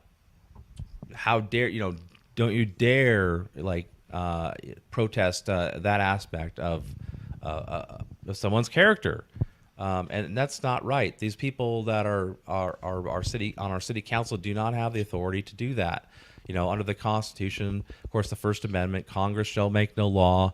Under Idaho Constitution, Article 1, Section 9, all persons may, it's freedom of speech, All persons may speak, write, and publish on all subjects, being responsible for the abuse of that liberty. So these people are coloring outside of the lines, and they're implementing things they're not supposed to, as they have been here. So I was very livid last night. I'm trying not to swear. I was up a little bit late last night researching this and getting information, but I'll end here. I won't go on too much longer because I don't want to take the whole time. But God directs how this goes. If you're supposed to talk about this, then you just keep going, because short times don't usually get to the bottom of what people and all of us need to know. Well, and like that, one of the interesting things is that it says here that this is an example of how they're trying to control the political opposition, because we're having they for instance these same Marxist Bolshevik communists, and I'm sorry to put people in a box, but that's what it is, and I'm tired of pretending like this isn't happening, but it is. They go on to say that in addition to the punishment prescribed by subsection, let's see, a person found to have violated statute or ordinance, blah blah blah. It's 9.23.010 of this code shall be ineligible for a period of up to 3 years for any city license, permit, or activity within the city. So that's a caveat. If you're found guilty of this violating this ordinance, you will not be able to get a city license, a permit, for an activity. So they're basically using the First Amendment against people here now, and if you violate this perceived ordinance, then you can't get a license or a permit, and then there'll be additional charges. Why do you have to get a license or a permit in the first place? It's unconstitutional. I know it's so ridiculous. Yeah, people shouldn't even entertain the idea of getting permits and all that crap. Anyways, we don't work for these people; they work for us. So we have the right to assemble. Period. Yeah, so it's really sick. These people are mentally deranged. Our city council, they're a bunch of commies. It is what it is, and so I'm hoping that people will go down to City Hall today. I got my box of chalk here, so I'm gonna go downtown, go to the City Hall, and leave these pricks a message. All speech is free speech. Who decides what is hate speech? Well, apparently the city of Coeur d'Alene does. The city of Coeur d'Alene just gets to decide in the modern day Bolsheviks. So I'm very livid right now. Actually, I didn't get much sleep last night. I'm very tired. But is it the city council, or is it a township council, or what is it? It's a city of Coeur d'Alene. So if anybody, if it's termed, because I'm bringing it up so we can see who these morons are. Because I think we need to throw them out and leave them nowhere to hide. Well, they're embedded. Many of them have been there for quite a few years. One of the city council people, Christy Wood. This is a bad person. She's, in my opinion, she's evil. She was a former Coeur d'Alene police officer. She was I believe, the president of the Kootenai County Task Force on Human Relations. They are directly working with the FBI and the DOJ to report people for engaging in constitutional activities. If you go into, okay, do you want to get into more of the minutia of this? Yeah, I do, because you know what? If we give them a place to hide, they're gonna hide like the rats they are. It's just like Biden. I'm gonna just go ahead and say it. The traitor in chief there. If anybody looked at him and thought that he was going to change anything as being entrenched in the establishment for over 50 years, I got a lot of news for him. Yeah, if he didn't change anything, this is where the breakdown in thoughts happen, and why our education system has completely destroyed this nation and stopped critical thinking. If you think they're going to change anything when they're in that long, why haven't they? Because they're part of the problem. We need these people not to be part of an industry that keeps going from one department to another, to perhaps being appointed to a building code or a building board, which happened here recently. Watch somebody go from a tax an Axe My Tax thing to, for property tax, had everybody roped and gagged on this until we threw it out there. And all of a sudden this person got quiet and boom, she's on a board for a building board. And I can bring that up later too. But these people move around. Watch how she does this. Watch how Christy Wood does. And they move their assets around from one place to another so that they become entrenched in another area, because they're all working lockstep like the bunch of Nazis they are. Yeah, hold on. I'm gonna find a timestamp here for you. And you can play this from last night. That last YouTube link I just posted there. Yeah, you want to put that up there? Trying to find the right the timestamp's about 7 minutes 43 seconds. I want to say. Give them nowhere to hide, guys. I'm sorry. These people are breaking the law. They've just broke that whole board for Coeur d'Alene broke the law by alleging thought crimes. That's some Nazi bullshit going on there. Yeah, there's now if you want to play, go to 7 minutes 43 seconds or so, and this is Tony Stewart. He oh boy, don't get me started. So back in the 80s, he was the president at one point of the Kootenai County Task Force on Human Relations. Basically, this is the Marxists, the communists. So you can listen to him pitching why we need to implement this ordinance. That's where he's coming from. Because right now I've been having problems with YouTube, so I'm sure YouTube is like slowing us down here because this has been happening because they can get in. I've got some more. Bob Terry's been texting again and how they've got all sorts of crap on your phones, your computers and such, and they can go in and modulate, regulate. There's not just one way to throttle free speech. There's all kinds of ways, and don't underestimate them. Okay, 7 minutes left. 7:40. Yeah. So Tony Stewart was a former professor at North Idaho College since the 70s. If you can pause it, since the 70s, 77, maybe earlier than that even. He had a public access station on PBS where he would bring on people onto his show as a professor at NIC. He would bring on people like Morris Dees from the SBLC, people from the ADL, people from the Montana Human Rights Network. So basically he was acting like this professor at the college, some ho-hum professor. Behind the scenes, this person is a master manipulator. Activist. He's a paid activist. They're social engineers. And this guy's an evil genius, in my opinion. He was able to co-opt the entire community in the 70s, 80s, 90s during Richard Butler and the whole KKK thing that was going on here. They were covering up for the Jewish mafia that there was a lot of corruption and bad stuff going on in this area in the 50s, 60s, and 70s.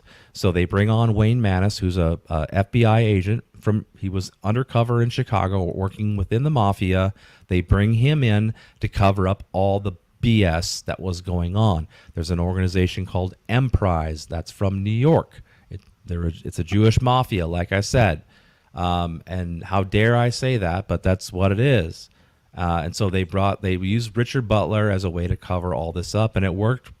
It worked great. There'll be a book coming out in the near future. But anyways, watch the ADL come after us, and it's like, that's okay. We're going to double down no matter what it is, because there are bad people that have infiltrated and are behind every different category out there, including Christian, Muslim, and wherever they can capture, Jewish, wherever they can capture people who will not look into their deeds or hold them accountable because they're one of us. Really, I would stand with these people for no reason whatsoever, the ones that break the law and that have killed their own people, because that's what they're involved in.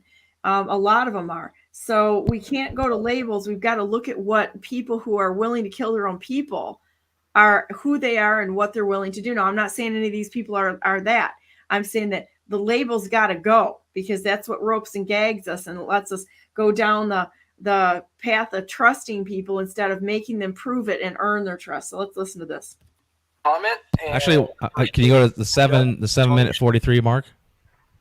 Because that's Tony. This is Tony Stewart. He was the president. He's now the secretary of the Kootenai County Task Force on Human Relations. This is the professor. He's retired now, obviously, but it's going to jump. I can't get it to go that fine grain. So you're just going to have to, we're just going to have buffering to. now. Stop at the end of your 3 minutes, please. Okay. I will open public comment, and the first person signed up is Tony Stewart. Is this the guy? Okay. Yep.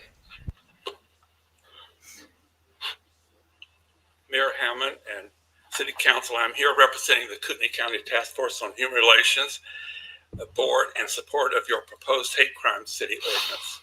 Mayor Hammond, thank you for your leadership on this issue. We recently have experienced an epidemic of vicious verbal abuse of people of color in our city that have included the Utah women's basketball team, young people of the Coeur d'Alene tribe, a high school music group from southern Idaho, a mother driving into an elementary school to pick up her child, and a minority students from out-of-state soccer team. And today I learned that they were from Nelson, Canada, and they have reported to the police. This behavior must end. We are appalled at the suggestion that constitutionally protected hate speech can cross that line to say one can vocally berate, bully, intimidate, harass, and demand that victims leave our beautiful city and never to return. Let me be clear, this must stop. This proposed city ordinance will greatly help. I want to know where the evidence of that is. He made a comment that said that they're supposed to leave and they can't come back. I'm going to call bullshit on that because he provides no evidence. That's just his opinion, and it's what he said. He's a liar. Where are all these ethnic people being targeted and harassed in Coeur d'Alene, Idaho? I certainly haven't heard of that one. Well, there was a big issue with a couple months ago that women. Okay, the University of Utah women's basketball team was here in March during the NCAA tournament. There was a tournament in Spokane, Washington. They were staying at the Coeur d'Alene Resort here. They went to a nearby restaurant a couple blocks away. The reporting party that reported this incident, Robert Moyer, released the body camera and the 911 audio call after this happened. He stated that the women's basketball team was on the way to the restaurant. Multiple trucks went by, revved their engines, were shouting nigger at them. They went and ate at the restaurant. They left after a couple hours of eating, at the restaurant. They were waiting for them, and they shouted at them, blah, blah, blah. Well, we'll play a clip here in a minute. The same guy. I mean, we'll go there in a minute. Let's let this play out. Can I make a comment here? Who's to say it wasn't the feds that were trying to stir up problems just like they did in J6? Yeah. There's an agenda. There's an agenda here. These people. Okay, here we go. In that effort, the FBI and the Center for the Study of Hate and Extremism both have alarming data of recent rise of hate crimes in our country, and especially in American cities. From the feds. 49 states and territories, including Idaho, have hate crime legislation at this time. Let's join cities across America who are taking a stance against hate with the passage of hate crime city ordinances. For example, 15 cities in South Carolina have passed such ordinance, with Somerville and North Charleston being the latest to do that. In Fargo, North Dakota, the hate crime city ordinance defines criminal mischief, harassment, and simple assault unlawful in that city. There is no question that the recent incidents in Coeur d'Alene certainly have been harassment. And such behavior can leave permanent emotional harm to the Where's victims. the evidence? For 44 years, I've listened to victims, and the impact on them emotionally can last for the rest of their life. There is no question that the recent incidents in Coeur d'Alene meet this ordinance to be helpful. We must be a compassionate and loving people. Let me close by calling on all our good citizens to speak out and condemn this horrific behavior by quoting Washington Post columnist Kathleen Parker in her column on April 17th. The Washington Post. Compost. I quote, "When we choose to remain silent, consider yourself complicit in whatever transpires. and I think that we should not remain silent. Except he's asking for people to be silenced. Yeah. Like, talk about some double talk there. We can't remain silent, but we're going to silence you because you don't agree with me, who's probably the ones that are behind the harassment in the first place. Yeah, you don't have to play the rest of it if you don't want to, but typical white liberal asshole, the self-described hero of the world. Fuck that guy. You know what? These decrepit old pricks that go up there and shut the fuck up. Honestly, you're all the goddamn same. And that's why Malcolm X said it best. The most dangerous person in the world is a white liberal. All right? And that's a perfect example. One event happened. Don't call black people N-word. Great. Okay, there we go. We condemned it. Let's punish a whole people. You know what? We should go there. I just looked up on the GPS. It'll take 1 day and 14 hours to get to you. Have a rally. Hopefully give that piece of shit, I wish him no harm, a heart attack and do the world a service. Scumbag prick. I hate little bastards like that. It's hold on. Let's now. Okay, so he mentions this, this University of Utah women's basketball team. If you want, I put up the Rumble post of their press conference. The last link there, Donna. Yeah, I bet. If you want to just, I mean, you can just play around with that a little bit if you want to put that up too. So this is a couple months ago. Tony Stewart, the mayor, the Kootenai County Task Force on Human Relations, the organization that he helped create. Okay, so do you want me to go to a certain time? I don't know. I can't remember. I haven't had time. I didn't have much time to prepare. So. All right, Rumble is way better than YouTube commies. So that's Chief Lee White there, right? They're all doing their powwow. I want to swear. I really want to swear. I'm gonna try not to. Sorry. I had one of the sheriffs in our nation come up to me at something, didn't like what was said, and said, got over the top of me. He's like super tall, and I'm vertically challenged a little bit. He thought it was going to be real intimidating. I just thought he was an idiot. And he's like, some people don't know how to stay on their lane. I'm like, screw you, Sheriff. You know who you are. Thank you so very much for being here. Oh no. Who is many years crawled out of the gutter again? The media in order to be able to. I don't know. You can just play this for a little bit, just to get the flavor of it. Hate crime. He looks like a rat. Human relations for 43 years. He is. Such conferences as this one. Tell the people who we really are. Turn the audio up a little bit. That's as good as I can do it right now. I got to figure out how to put this through the computer. Sorry. Statement from the task force. I want to make it clear that the information provided here and presented at the press conference was not obtained from any law enforcement agency or source or any university that's involved with this. So I can set this up. You don't have to play this because it's kind of painful anyway. Okay. But essentially, what happened was that what happened? Okay. I'll put it in my I'll put both these on my Telegram channel, guys, so you can watch these gutless cowards. Yeah, so I filmed this press conference. It was at a shop outside of the Coeur d'Alene Resort, a shop that is owned by the Coeur d'Alene Resort. That's an important point because they're the Hagedorn Corporation, which owns the Coeur d'Alene Press, which owns the Daily Interlake out of Kalispell, Montana, all the regional newspapers. Essentially, they were there supporting this. The mayor. You had the Kootenai County Task Force on Human Relations, all the, really, the people that have influence in our community were there supporting this press conference. And so at the press conference, Tony Stewart, the same guy that was at the city council meeting, is saying how there was this white truck with a Confederate flag and people were shouting the N-word downtown. Oh, no. Well, there's a law in Idaho called malicious harassment, where people can be charged with a crime if they shout something at, they're harassing somebody and they're using, a moniker, race, religion, gender, whatever. So they tried to charge this 18-year-old kid, Anthony Myers, who ironically worked at the Coeur d'Alene Resort. A video came out later. It was not a white truck. It didn't have a Confederate flag. So Tony Stewart is again proved a liar. That he is. It was a silver car, a bunch of high school kids in the back, and Anthony yelled out the window, just to sum it. I'm not going to say exactly what he said, but basically what he said was, I know you're a N-word, but I'd still F you, is what he basically said, right? So he gets brought in. This FBI agent, Brian Gunnarsson, a local FBI agent and a Coeur d'Alene police officer, questioned Anthony about this hate incident.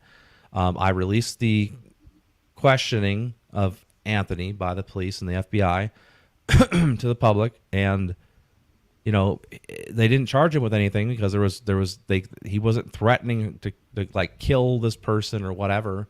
He was just a stupid kid. He was just a kid making a dumb comment, right? Kid talking street talk like all kids do at that age, or a lot of them do. And he lost his job at the Coeur d'Alene Resort. His dad disowned him, and the Coeur d'Alene, or the Kootenai County Task Force on Human Relations, used this incident to basically try to garner prestige within the community. This ties into grant money.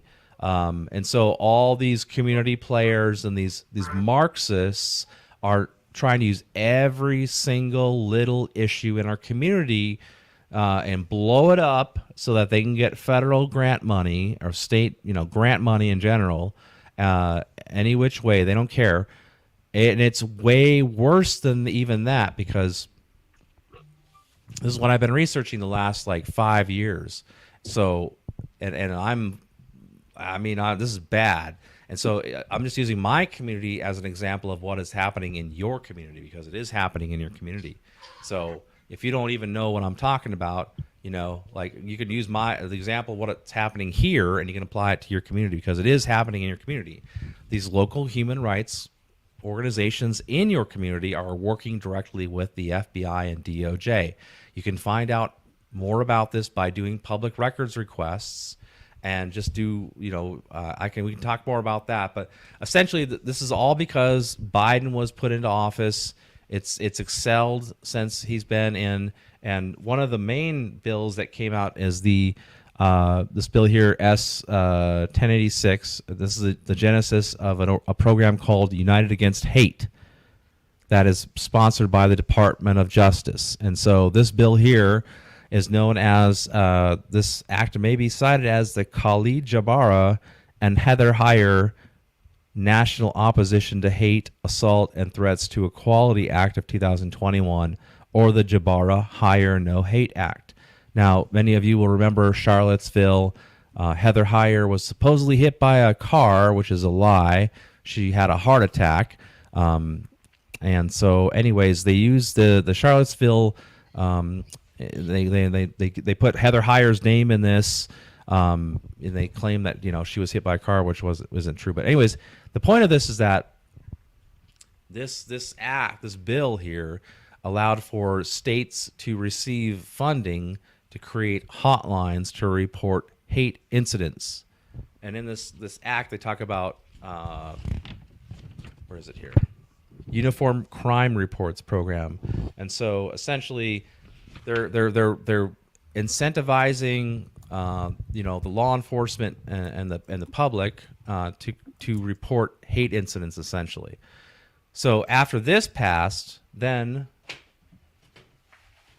in 2021, the White House had their own program called the National Strategy for Countering Domestic Terrorism, and in this it outlines a program called United Against Hate, which is launched in 2022 by AG Merrick Garland.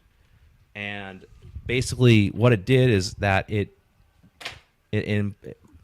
gave directives for the U.S. District Attorney's offices across the nation, all 94 offices, to take part in a program called United Against Hate. And the point of the United Against Hate is to inform the public as to how to report hate incidences.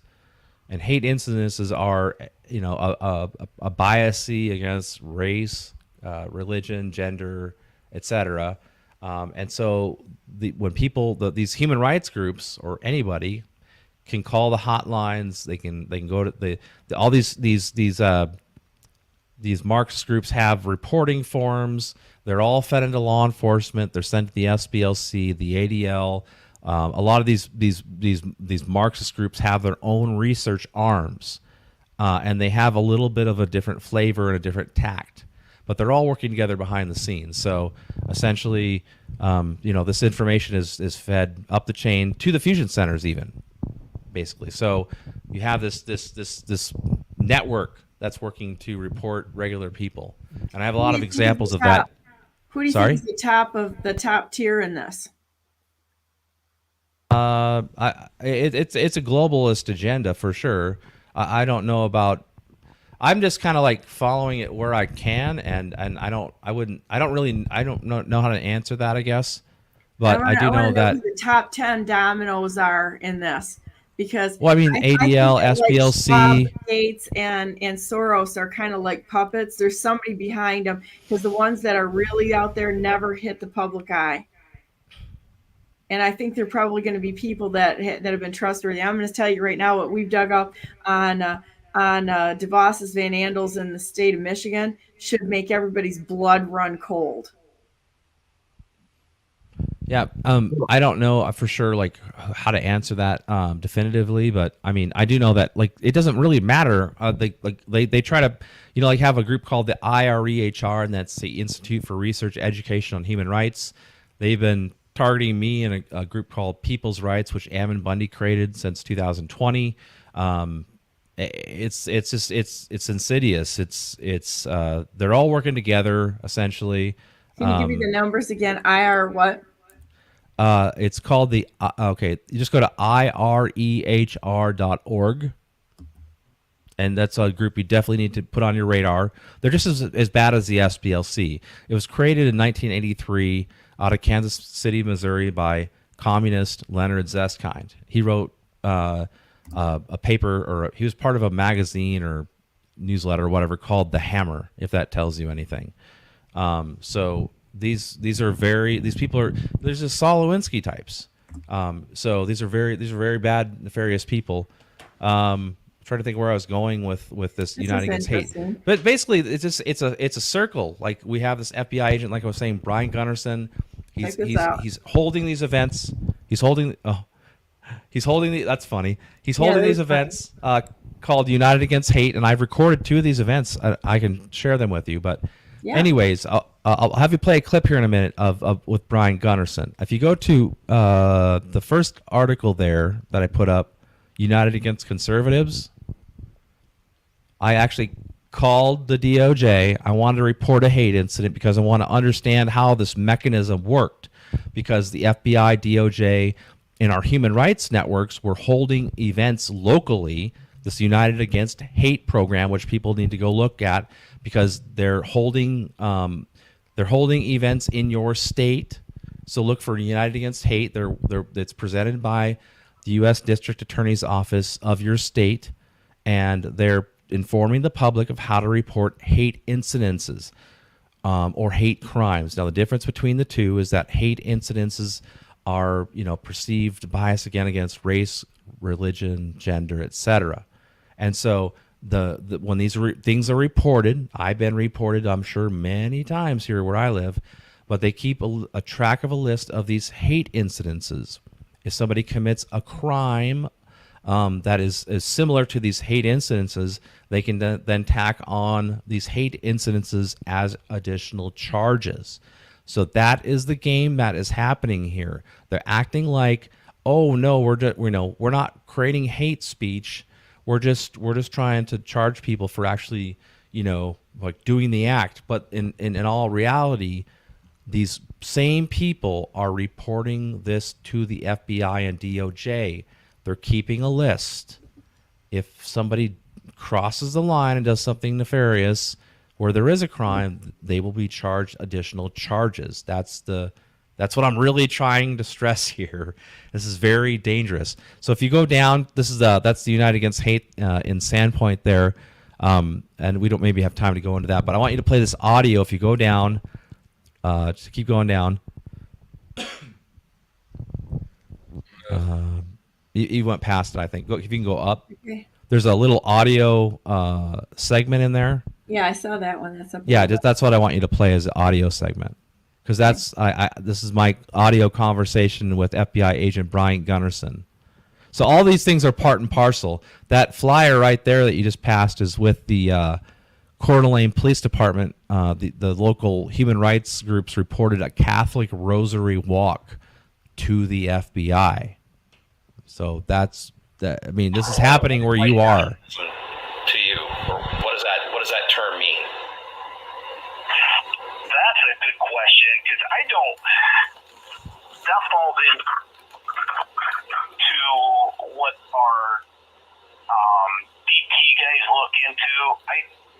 I don't know what. I think sometimes they have these statements, white nationalism, and it's just this overarching. I have no clue what it really means outside of either people that are white that are proud to be white sometimes, and sometimes that they lump in people that are racist towards anybody that's not white. Well, I mean, what's wrong with being a nationalist? What's wrong with loving your country and wanting to? Oh, absolutely. You know, but there's nothing wrong with being white. And there's nothing wrong with being a nationalist. So, correct. So I just think it's a tongue-in-cheek way of attacking Christianity. Honestly. Okay. Yeah, not wrong with that one. There's like a 5-minute conversation. That's with our local FBI agent, Brian Gunnarsson. So I basically was just trying to pin down, while I had him on the phone, what white nationalism is, and he didn't know. So it really just exposed that this is all a bunch of BS. They're trying to use this white national. It's they'll say white supremacy, and then in the same paragraph sentence they'll say they'll end it with white nationalism, and they're trying to muddy the waters. And for instance, actually, while the last week our local Chamber of Commerce tried to ban crosses from the 4th of July parade. Okay, seriously. That's where we are here in North Idaho. It's crazy. You guys are like, everybody should wear a T-shirt. They're so emboldened here. That's what I'm trying to stress, is that they're trying. Then they passed this hate speech law last night. They passed an ordinance. So I'd like to ask the sheriff there what his thoughts are on some of this. Like, what are your?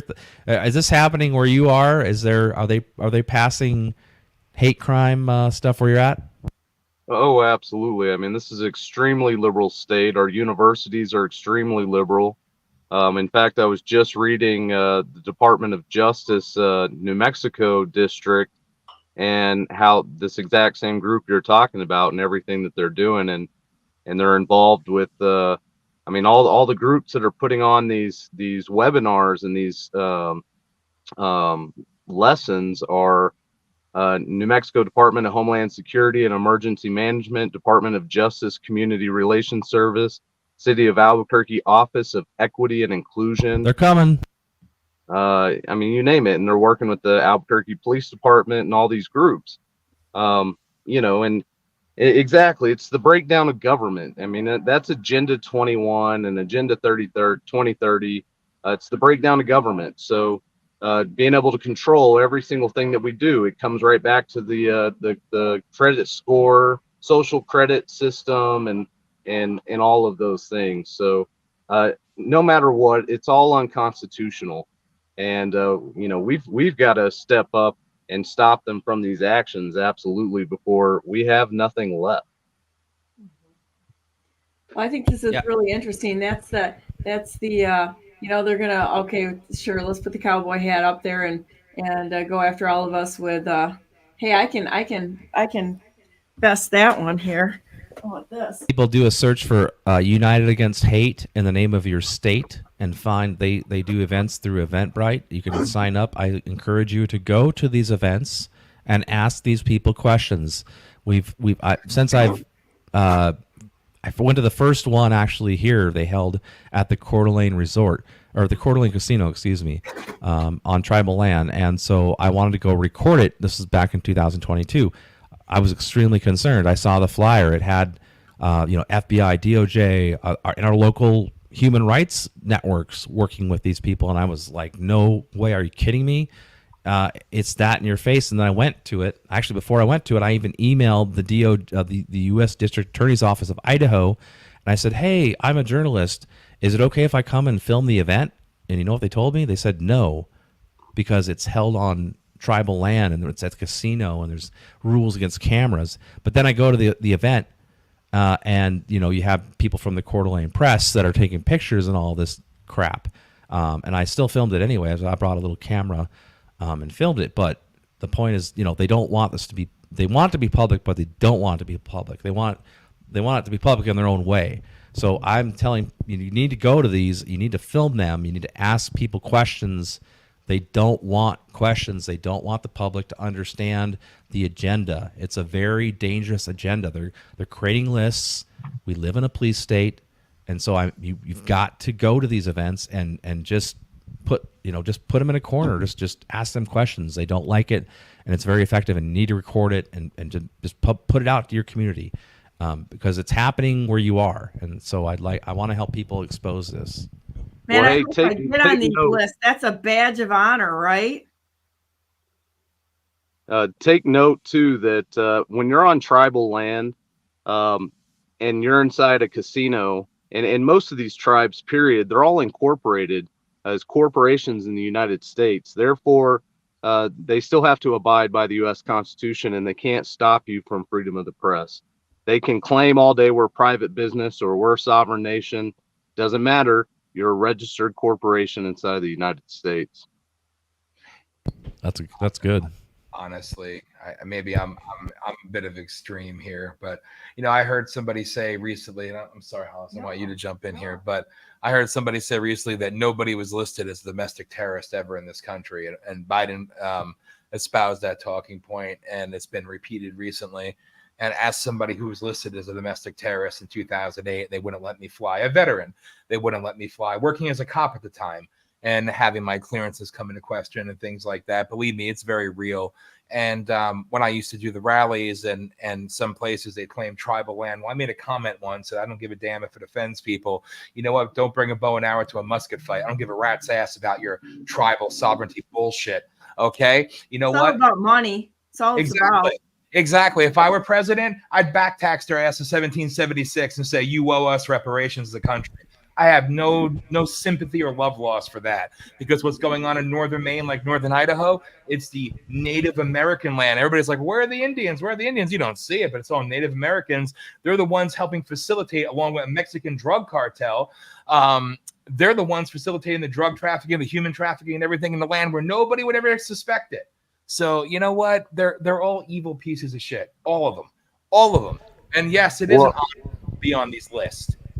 Well, I tell you what, I got a friend who is Native American in Michigan, and she's like, she's completely disgusted by it. She said, you were born here. You're a Native American. Mm-hmm. You were born on this land, and I really applaud her for that. And the people standing around her, and she'll come right out and tell you, this nonsense is all about money. That's what it's all about. It's not about anything else. Not about and social prestige. I think prestige in the community, like these people, the virtue signaling, that's their thing. That's one of the things I noticed. I'm just saying, I don't mean to jump in on what you're saying, but the social prestige is just as important, I think, as money. And so that's one of the things I noticed was like they're just trying to virtual signal to all their friends. Oh, look at what I'm doing. Oh yeah, I'm so good. We're preventing hate in our community, and it's a sickness. Sorry to interrupt you. All this racial nonsense. I had some of the best time with all of the Blacks for Trump organizations and all that at Turning Point. We were having a great time, and once they realized that I don't really give a crap, it's like this whole racial stuff for me is nonsense. I've been accused of all kinds of things. When I stand up, I'll tell you one of the best ones is that I was fighting a development that the developer wanted to come in and wanted to make it all about racial. It's like, so they sent a camera crew out to my house, and it was absolutely hilarious. This camera crew was going to come and try to nail me for being, the white woman from blah, blah, blah. And I come out with my black Indian child on my hip, and they didn't know what to do. You want to see an oh shit moment? That was it. And it was like, I'm like, go ahead and call me a racist, because I'll shove it right in your face. Because, when people say that to me, it's like, okay, whatever race you are, do you have a different race in your family? Do you have someone you provide for? Do you have somebody that you care enough about that it really doesn't matter to you? If you can't prove it to me, your talking points fall flat on for me. And it's like my daughter is very dark, and she's 28 years old. She's extraordinarily mentally ill because she, in fact, died in a train accident where her mother was killed at her side. And so when somebody says that to me, let me hear your sob story and let me see what you put in to other people to prove that you're not a racist, because that falls flat on me. The words fall flat on me. You've got to have work behind it. You've got to be able to do the work and not just talk the talk, because it's bullshit. Amen. Absolutely. I can show you pictures of her. She's real cute. Wow. She's really, she's about 3 years old mentally because of the train accident. She's missing about half of her brain. And it's very difficult. We've never taken any money for it. You know, it's like I take responsibility for what I do in life, and people are like, oh, she's probably on public assistance. Screw you. It's like, no, we have footed the bill up to $100,000 a year for taking care of somebody. And people will say to me, where's her mother? If I'm out working or something, honestly, her mother, her original mother, is dead. And somebody stepped in to help her at a tremendous cost. And it's amazing. It really is amazing. It's like, I just shove it right in their faces. It's like, you're just proving how stupid and truly racist you are when you make a comment like that. It's ignorant. It's dumb. I could care less what color people are. That's about as dumb as deciding, making a statement based on hair color or what. You can't get two people, no matter what group or subgroup they're in, that agrees with each other all the time. We all do things differently. You can see, I don't know, you get me going on this one, and that's a long thing because I've had dealt with this for a very long time. And I call bull crap on all of this. I mean, it's bull crap. Actually, here's a picture. I'll put it on my phone here. Let's see if I can get it up here. This is, in fact, my mom and Mika. They were hugging. And just giving Grandma a hug and such. I can put a couple pictures up. That she's real cute. And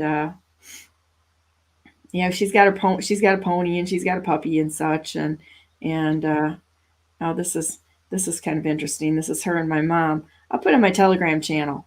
And this is I think pretty interesting. But my mom's in a wheelchair here, and I take care of my mom. I take care of my dad too. And it's like when people make those statements, I want to know what they're actually doing out there, not just this say whatever you want crap. It's nonsense.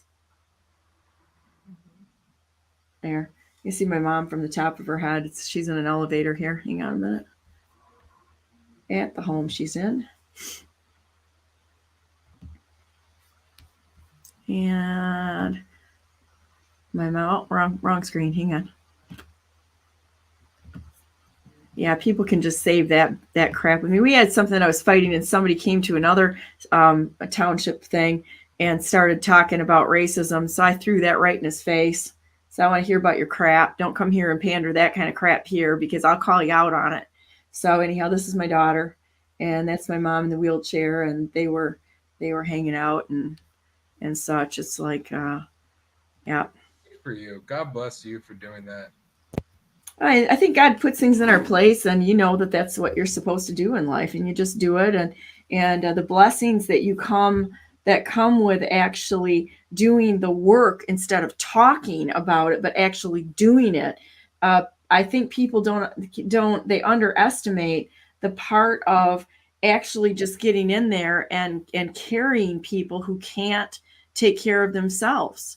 It's not, and anybody can do this. I mean, I'm nobody special. It's just being able to look around you and see the people around you that actually need someone to walk with for a while. Even like getting things, even when people are brokenhearted or something, it doesn't mean that you're creating a dependent or lifelong thing. Sometimes people just need somebody to sit with them and smile at them and get them over the sadness that we have. There's so much sadness going on in the United States of America right now. It's unbelievable. And just having somebody that will sit and listen and look at the things that, we pointed out the hate speech, but look at all the good things that happened with the Chevron ruling, as well as the immunity ruling that happened. This is going to be epic. And I think the deep state is absolutely going down rapidly and is in a panic that defies explanation. But I think the matter at hand is that there's such a lack of being educated in the United States of America, because they've controlled it all, that what's the real threat here? Is it the bad guys? It's the American people who, and their reaction, because they don't really understand what's going on. They've been roped and gagged by the media. So they believe, and they listen to the headlines. They listen to endorsements. They listen to how they're supposed to feel and what they're supposed to do, instead of going, full stop. Just because you're telling me to do something or feel a certain way, I'm not biting. You can say whatever you want. I really could give a rat's rear end, and I'm sure you guys are the same way. They could call me any words that they wanted to and say whatever they want. They've got the right to do that. And it would absolutely, I would fight for the rights to say that. I could care less. It's their words. It has nothing to do with me. It has something to do with them, but it doesn't mean that they get to define you. And that's part of the brainwashing that's gone on. Oh no, they hurt my feelings. Yeah. Oh no, I am this now because they told me to be that. How stupid is that? Just because they say it, let them own it. You don't run any brain space to these morons. If somebody says something nasty, go, looks like you got a few issues going on there. Maybe you should go get yourself a root beer float and sit down for a little while and decide that you're going to jump on something that's worth doing instead of just attacking people. Go ahead, attack away. We do not care. Say what you want. Free speech reigns here. You don't like it, go hang out with the commies. Yeah. I was going to say, Donna, absolutely. Like brainwash people are so brainwashed. We're on that topic of free speech. Obviously, we care a lot about free speech. Everyone here, I got a comment. And I was surprised. I don't know why I was surprised. And then I was like, should I even engage in this? You get to the point, like, some people are lost cause. Do you even try? And what is your take? Or do you even try to explain? I had a girl from high school wrote to me, actually one of my best friends. And we, out of touch over the years. And this was literally just a couple days ago. I had posted a video, happy, talking about, Voice of the People, check it out, Free Speech Project, all that. And she wrote to me something. And I knew right away the vibe was going to be like, she just doesn't get it. But she, Dan and I have done the Free Speech Project, where it's just kind of expanding on what we do with the Voice of the People radio network, uncensored. We're trying to do a bigger one with the video, everything. Anyway, but she wrote, and I knew right away, and she's like, well, I think what you're doing could be dangerous because who's going to be monitoring the misinformation? And I just knew right then, it's like, I did respond just out of respect because I've known her for a long time. But how do you guys handle that? Do you even bother? Do you think they're a lost cause, or is there, because I felt I wasted my time because I knew she's going to think what she wants to. She wants to, is pretending she understood and what is this about? But I know she wasn't really open-minded. It was more like, I don't want to understand, but I want to fight with you or argue with you. I mean, what is the point? Do you try to tell people hey, wake up? Or is it look at this, where are you getting your information? I didn't know if I should engage in it. And after the first response, I wasted my time, I feel, obviously. But how do you guys handle that? Is it even worth trying to talk to people and being wake up? Or I do, because we don't really, we can't really determine whether you've planted a seed. A lot of times it's not about winning the war on the first time that you talk to somebody. It's getting them to think about things. I used to, when I was on my first Twitter account that got nuked off the internet with the Flins, which was really funny, I'd spend about 2 hours a day praying for people online and writing out prayers and such. I need to get back to that. And that's something that God's really been putting on my heart. But there was a gal that came on and she went under the name of Seatbelt. I ended up really liking this gal, but she was absolutely in your face, hostile. We ended up talking, and over time, and it took a while, she'd come back and check on me every once in a while.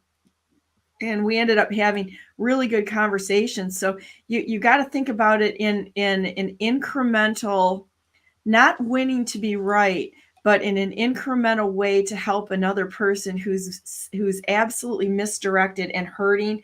Look at it as a healing mission. So it's not about being right. It's about healing what's been done to them, either through misinformation, because everybody's lying out there. People want to who do I trust? No one. Don't trust anyone. Get out there and do your research. Trust is earned. That's how they rope and gag you right there. It's like, do your own research, figure it out, trust what God's put in your heart. He'll walk you right through who's for real and who's not. But it's a mission of healing, because when you listen to somebody like that, they're so brainwashed and they're afraid. I mean, I do some horse training and such, and I do horse rescue. People are exactly like horses. You could teach everything about human behavior with horses every single time. They only react out of fear, ever. And human beings are the same thing. They never make a decision for the right reason. It's only because they're afraid, and it's risk aversion. It's the rare individual. I shouldn't say never, but it's a very rare thing to ever meet somebody that does it for the right reason instead of for protecting their own ass. And that's the truth. And you can see it. They'll jump right to their death if they perceive a threat over here, even if they don't see it over here. They will do something that's really completely irrational, and they'll do it every time. So yeah, I talk to everybody. I go, if I'm down somewhere and I see somebody who's trans and whatever, oh, absolutely, I'll reach my hand out and I'll talk to them, and or people that are maybe misdirected, because there are people that do absolute evil out there. No two ways about it. But I had somebody steal $1,000 from me last week. And that was an interesting thing. And the guy flat out lied. He has no idea what's going to be coming his way right now, because I actually know the law and how to fight it. And I was trying to help somebody, and this guy took $1,000 that was meant to go to a person who really needed it, that I was trying to help. And so if you guys don't know Tuffy Service Center on 28th Street in Grand Rapids, start posting this, because they flat out said, they were kind of holding a guy's car hostage. And I said, if I give you $1,000, will you release his car? And they said, absolutely. Took the $1,000 and said, no, we're not going to do that. And I'm like, you just did a verbal contract with two people sitting there as we're trying to help this guy. And he sat there like the gutless coward he was. And I told him as much. I said, there's some really good people out there that are trying to help other people. And what you did is, I said, I don't care what you think about him, but you flat out lied to me on what I was doing to help another person.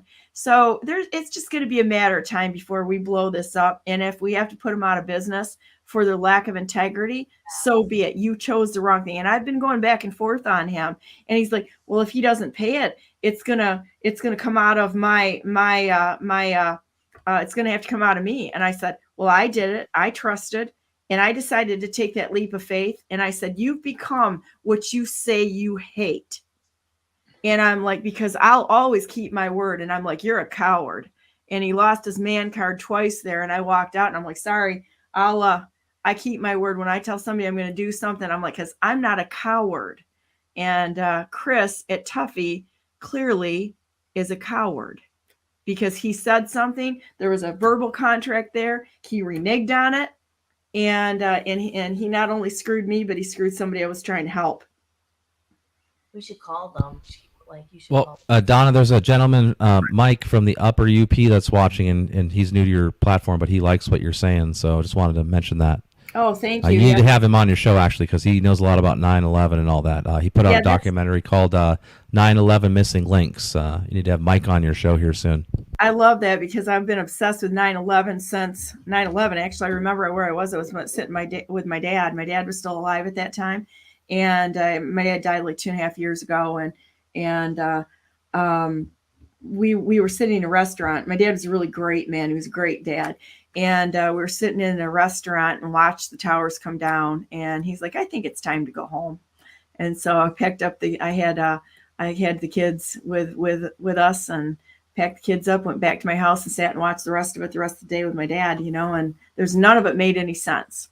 But so we might want to take a look at Tuffy Muffler on 28th Street in Grand Rapids, and Chris, who reneged on letting a car go when he flat out said that if you bring $1,000 in, we will release the car. And I'm like, I'm like, great. He probably doesn't know this, but if I had started something like this and the guy would have reneged on the promise, I would have gone and paid the damn bill.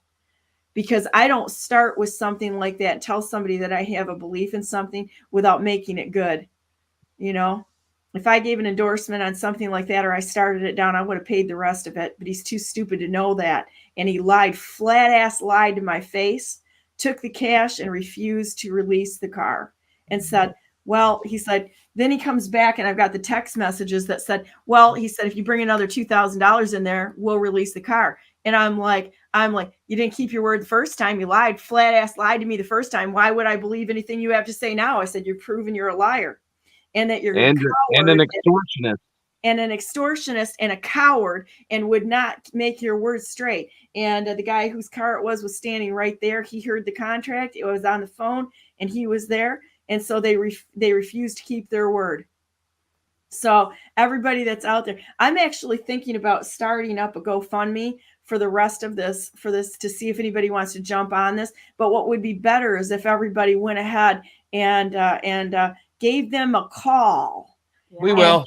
And talk to them and get everybody calling them, because I thought about doing like a picket sign out there on the road and do something. But I think it might be more effective to go ahead and just let them know what happened there, because the fake stream media isn't going to cover this crap. Because I was willing to do whatever it took to help this guy, because I had given him a job and some other things, because nobody else would have taken a gamble on. And if we're gutless enough that we don't take gambles on people to help them, burn in hell. Yeah. And that's how I feel about this. I really do. We have to be willing to be tough enough to stand and carry people in their darkest moment or when it's tough. And so that was Chris over at Tuffy. Go get him. Sheriff Joshua James is giving them. And I don't mean that in a physical way. I mean, if their business is destroyed for lack of keeping their word and then coming back, I've got the text message for the rest of it, for the extra $2,000 of extortion. I think we need to unmask some of these cowards that refuse to do the right thing. Yeah. Well, I wasn't going to go there into that thing today, but that worked out pretty well. Sorry to take your time on it. But it's great. Thank you for sharing support. Don't worry, we'll blow them up. Oh yeah, we'll videotape it too, so you'll see it. Yeah, I think this could be a really interesting thing. Anybody in Grand Rapids, I suggest you make it we should start T-shirts. Release Mike's car. Do the right thing. So anything else you guys want to talk about? We can go down on other things, or if you want to be done with the day, we can stop it there too. But I love you guys. I mean, I'm going to tell you, since Turning Point and meeting you guys, I wished everybody would have been there as we were all leaving. It was like a God moment. It really was. And when we walked out together, I'm going to tell you what, I sat there and I was like, this was absolutely one of those moments appointed by God where he brought people together that were instant family. And I was so honored to meet you guys, because everybody here doesn't do it for the money. They do it for the honor, and they do it for the love of country. And that was real clear. And I was just so proud to stand there with you guys. Oh, well, likewise. Yeah, absolutely. So how many of us are going to make it to the RNC? Oh, I'll be there. Yeah, we'll be there. I think what we've been talking about with Christina, she had an appointment today, is I've got the passes to go inside. So I think one of the things that Christina and I've been talking about, we need to have like a committee meeting here. But I said, well, if we set up a BNN stream or something like that, and if you guys, I don't know if I can still get anybody, if I can get anybody in, because it was like the grace of God that I got the guest passes to get in anyway. And everything was closed like 6 months ago. So this was like an after the fact thing that we all met and said, hey, let's go to the RNC. This would be great. Reach a hand across and talk to people, not to hang them, but to get the truth out there and prove that we can work with people, no matter who they are, that want to stand for this nation, and figure out who the rats are and who are the really good people that we can band together and take this nation back. Right. And so if I'm on the inside talking to people and giving them an actual voice that's not censored by the fake stream media that just wants to purvey their own, and the media is lying on both sides. Okay, there is, if they weren't, we would have all kinds of information that were coming out. So if we can get some of this stuff actually out, like what you did this morning, Casey, and if you guys are outside, I said, okay, we can set up something outside, and then I can be inside, and you guys, take over here. And then when I can get to interview people on the inside, then maybe we could do it that way. But I think we need to have a meeting on this. And I don't have all the answers to everything. I'm just willing to stand up. And I hope you have, whatever we decide to do, it's going to be all of us together deciding, because I can tell you, I'm honored to know all of you. That's how we feel. Whatever to make it work. We work together. That's the best thing. You don't plan it, you just do it. Amen. And we're going to find a way. And like I said, the same thing still applies. When we're outside, we'll have the whole BNN rolling, and then we'll have the VOP network going. So we'll just be doubling and amplifying that broadcast and that live stream to everywhere in the world. So I think that's great. And there's going to be a lot of people outside anyway. That's where a lot of the freaking people are going to be. So, and then we're going to the Believers Summit, the Turning Point Believers Summit, July 20th. Yeah, in West Palm Beach. I've never been there. Well, she's never been there. Yeah. It's really fun. I did the last one they had down there in West Palm, and I got to tell you, Turning Point does a really good job with their presentations and with the organization and such. I thought it was great. Didn't you guys think it was great? Oh yeah, no, we had fun for our first, and again, just for the fact we got to meet all of you. That's what mattered more to us, Yeah. So that's why we're going to do it again. I don't know how the hell we're going to afford it, but we're going to do it again. Yeah. And then hopefully get into the Reawaken thing in October. We're still waiting for the call back from JT, come on, or the text back or whatever. We just want to do the damn media row there. That would be awesome because I want to go to that. But, do you guys know how to do a Give, Send, Go? There's another one that's a Patriot one that doesn't take half the money. Because I know Give, Send, Go does, which I'm really against. I mean, if you're going to help somebody, help them. That's I got a problem with some of these donation sites, but there's got to be a way to handle this problem. I mean, if you see one problem that's in front of you, it's like you can't handle all the problems in the world, but you can do something that's in front of you this day. Amen. And that's what we need to do. That would be helpful as hell. We'll just start a PayPal. They're legit on the But no, I mean, I don't know anything outside of. Give, Send, Go is one of the ones that don't take as much. I don't know. There's one that was a Patriot one, and I can't remember what it is. Give and Go is totally good, man. We know the owners of the company, and they've been involved with Reawaken, and as far as I know, that they didn't take any money or like extremely very, very, very little. Can you get them? Can you give me a contact and we'll put them on BNN and maybe they can walk me through this so that we can start seeing people that are really, because the damn government's not going to do anything. It's up to us. So maybe what we could do is bring awareness to some of these things where people have been really hurt. And Tuffy Muffler or it's not Tuffy Muffler, it's Tuffy Service Center on 28th Street between Madison and Eastern. That's exactly where I'm talking here. That actually absolutely screwed me over royal. Took $1,000 and didn't keep their word. Go get them. And I don't mean in a physical way. That's not what I'm advocating. Go talk to them. Explain them about honor and about living a right life. And and I said to the guys too. I said, when you do the right thing, God will always bring to you what you need and you will be blessed. Even if you're doing it and you think you're going to be, you don't think I've ever been burned?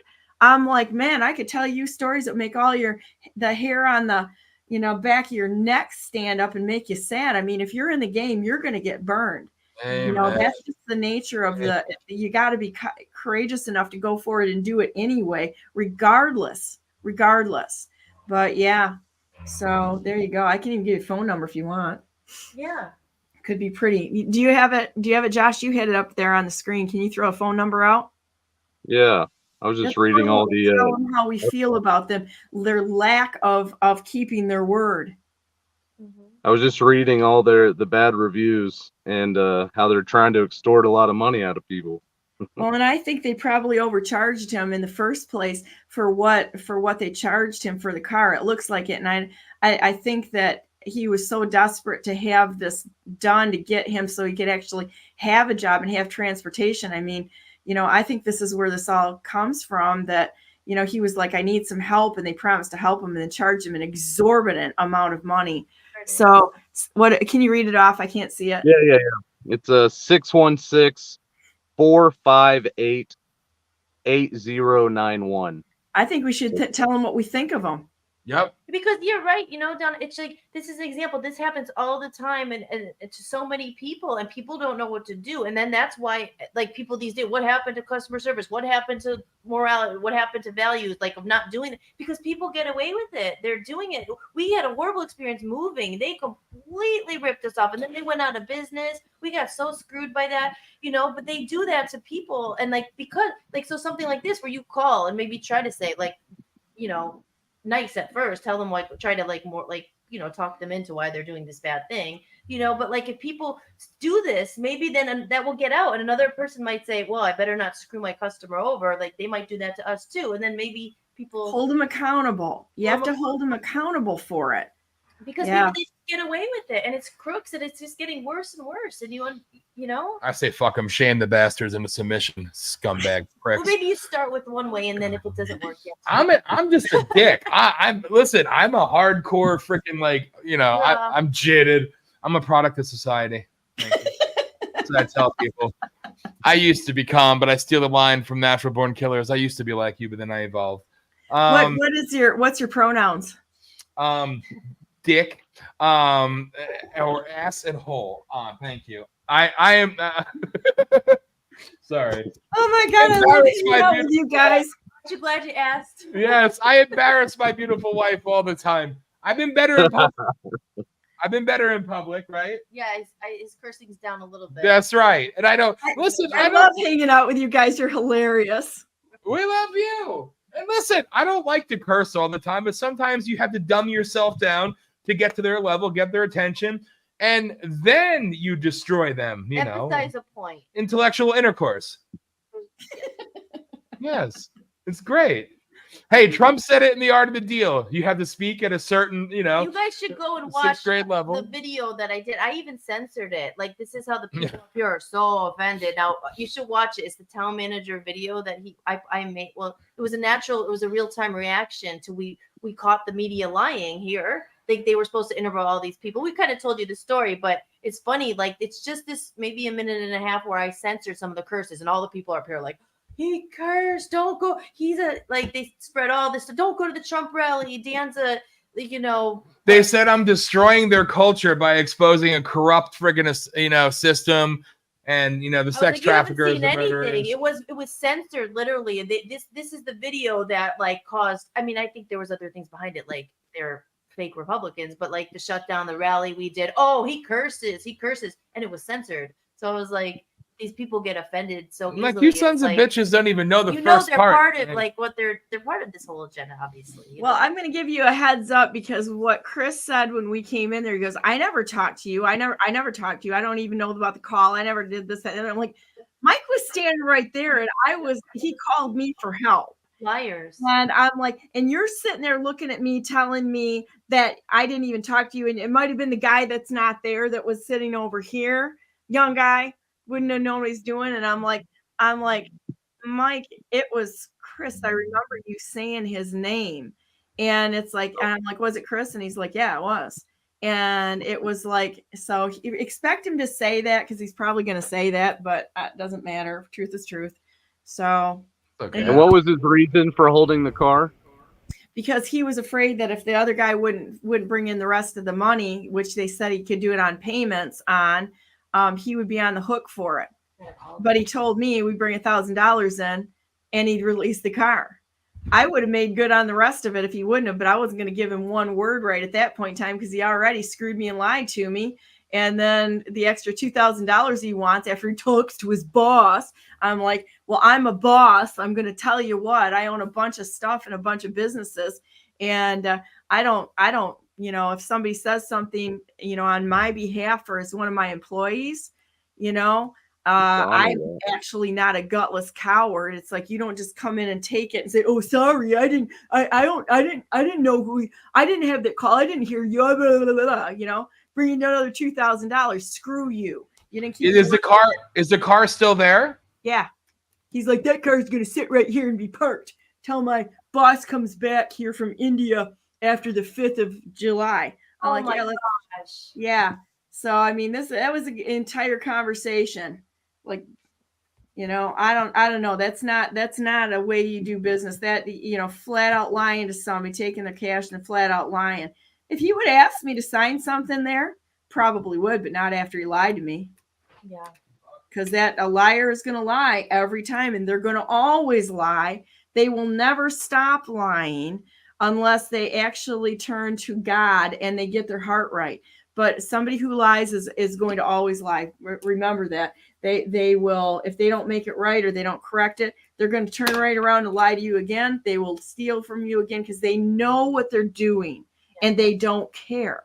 It's just like rapists or murderers. They know what they're doing. They know that it's wrong. God puts that in our heart. They know that it's wrong and they do it knowingly. So, is that car behind a fence? Well, I would not ever advocate anybody from just going and getting the car. I would say the best thing we do is hold them accountable. And that's the track that we need to take, is hold them accountable on this. And one time a brake master tried to extort money from me like that, I went behind the counter, grabbed my keys right in front of him, and I took my car and I left. You want to hold my private property and try and extort me? Good luck. Fight me on it. Yeah. Well, yep. I admire your bravado and being able to do that, but I wouldn't give anybody else advice to do that and put them in danger, because it could be not legal advice at all. It's just that's not legal advice. That's kind of courageous advice, but it's I don't, you know, it's like there's a couple of people that are politicians here that consistently put other people in danger by giving them bad advice and hoping to watch them be set up and charged for crimes. I don't, there's legal ways of doing everything. And I always advocate for that, is to do it in a way that changes things permanently, not just a one-off and say I want one, but there you go. Well, guys, let's say a prayer and end up our day. I love you guys. Dear Heavenly Father, thank you so very much for Dan and Hollis and Josh and for Casey and all these wonderful people out there that are fighting for your world. This is your world. This is what we're fighting for. We're fighting and we stand because you give us the strength to stand. You make the path straight ahead of us. You show us what we need to do. And I ask that you would speak to every single person out there and tell them what it is that you want them to do this day. We're willing to do whatever, and I mean whatever, no conditions, you ask us to do, and we will lay it all at your feet, because just doing the right thing and being able to look at you and know that you know, you're proud of us and that we were willing to stand when maybe nobody else was, is the reward. We're not going for the claim it and frame it. We're doing it because we love you, and true love doesn't ask for anything back other than to give 150% all the time. Everything we have, we give to you because it was never ours in the first place. It's always been a blessing from you. It's all yours. And we thank you for giving us the opportunity to walk on this earth. And we ask that we would be helpful, and we help us to be helpful, and that we would always honor and glorify you, whatever we do, that we would be tough to hold people that are out there doing the wrong thing, to bring them to the knowledge of doing the right thing, and that they would ultimately not just do the right thing, but that they would know that they've met your people, your body, your God's people, and that we want not only for them to do the right thing, but we want them to actually meet people that will heal their hearts from the hurts that they've had in the past, and show that there are people here who are really good because we follow you. You have, you're leading us. We have, you put your heart inside of us, and the desire to always do the right thing, no matter if anybody else does or not. We love you so very much, and we just all honor and glory to you. In the name of Jesus Christ, we pray. Amen. Amen. Amen. So when you go and approach these guys, don't be like the crazy left.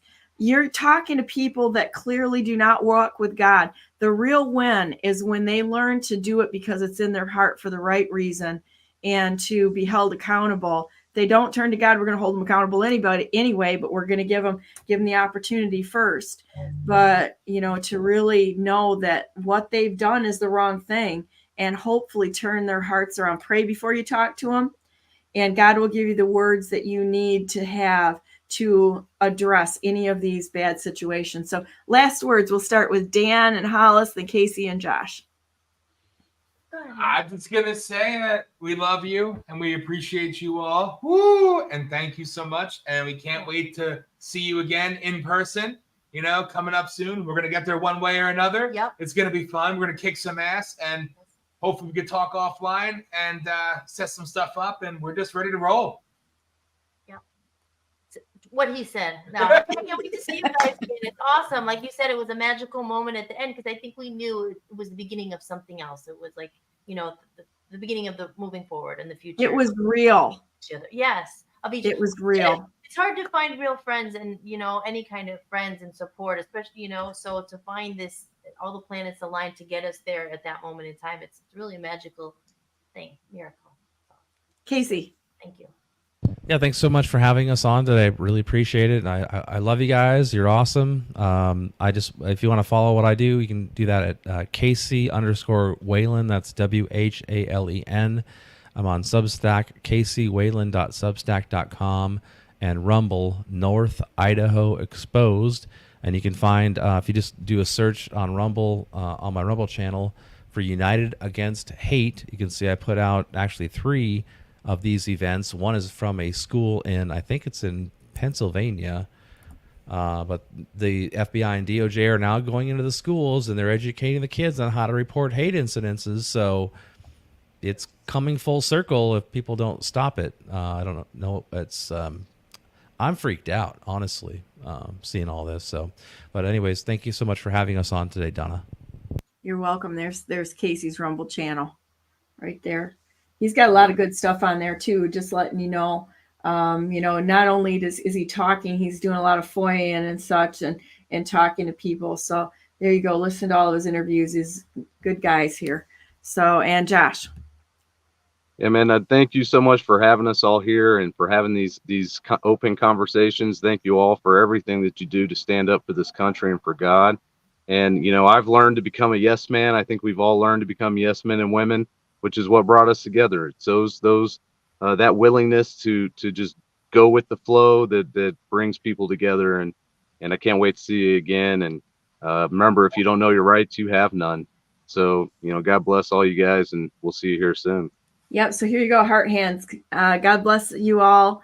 God bless all those whom you love, and God bless America. Make it a great day. And remember, if you don't have a good example, if the world looks like it's gone all to hell, you know what? That's the best time to do an act of bravery. I always told my kids when things went wrong, like God appointed me mom to the world, unfortunately, but it's like, or fortunately, it's like truly, it's like if you don't have an example, you got to be one. And when it's dark outside and there's nobody that's doing the right thing, just think about a candle. Think about a candle in the dark. You're going to shine bright. It is like if everybody's doing the wrong thing, it's really easy to look good and to make a difference in the world. It's so much easier when things are really bad, actually, to make a difference. And so if you're walking in the darkness, if you're in a bad situation, embrace it. Don't be afraid of it. God walks with us in those times. And everything beautiful that he put inside of you is going to come out in those times. And it's going to be glorious, and all the glory will go to God. It's that is a beautiful time. I wouldn't choose to be born any other time, because it's not about us. It's about everyone here serving everyone and serving God. So with that said, I'll stay on the line for a minute. Guess what? We have other discussions after we go offline. I wish you could all be here. Maybe we'll do a Zoom someday. But have a great day. Have a wonderful 4th of July. Remember what the holiday is all about. And the independence. It's Independence Day, and enjoy your time, your freedom, the people you love, and the things that are important to you. Celebrate this. Celebrate it, because guess what? We're taking this country back, and we're not asking for permission. And we will see you on Friday. I've got an interview with Jim Price on Friday from the Jim Price Show. I'm going to play that Friday because most of that's pre-recorded so I can get back to my family. But I decided to do that way. So you guys have a great day and love y'all.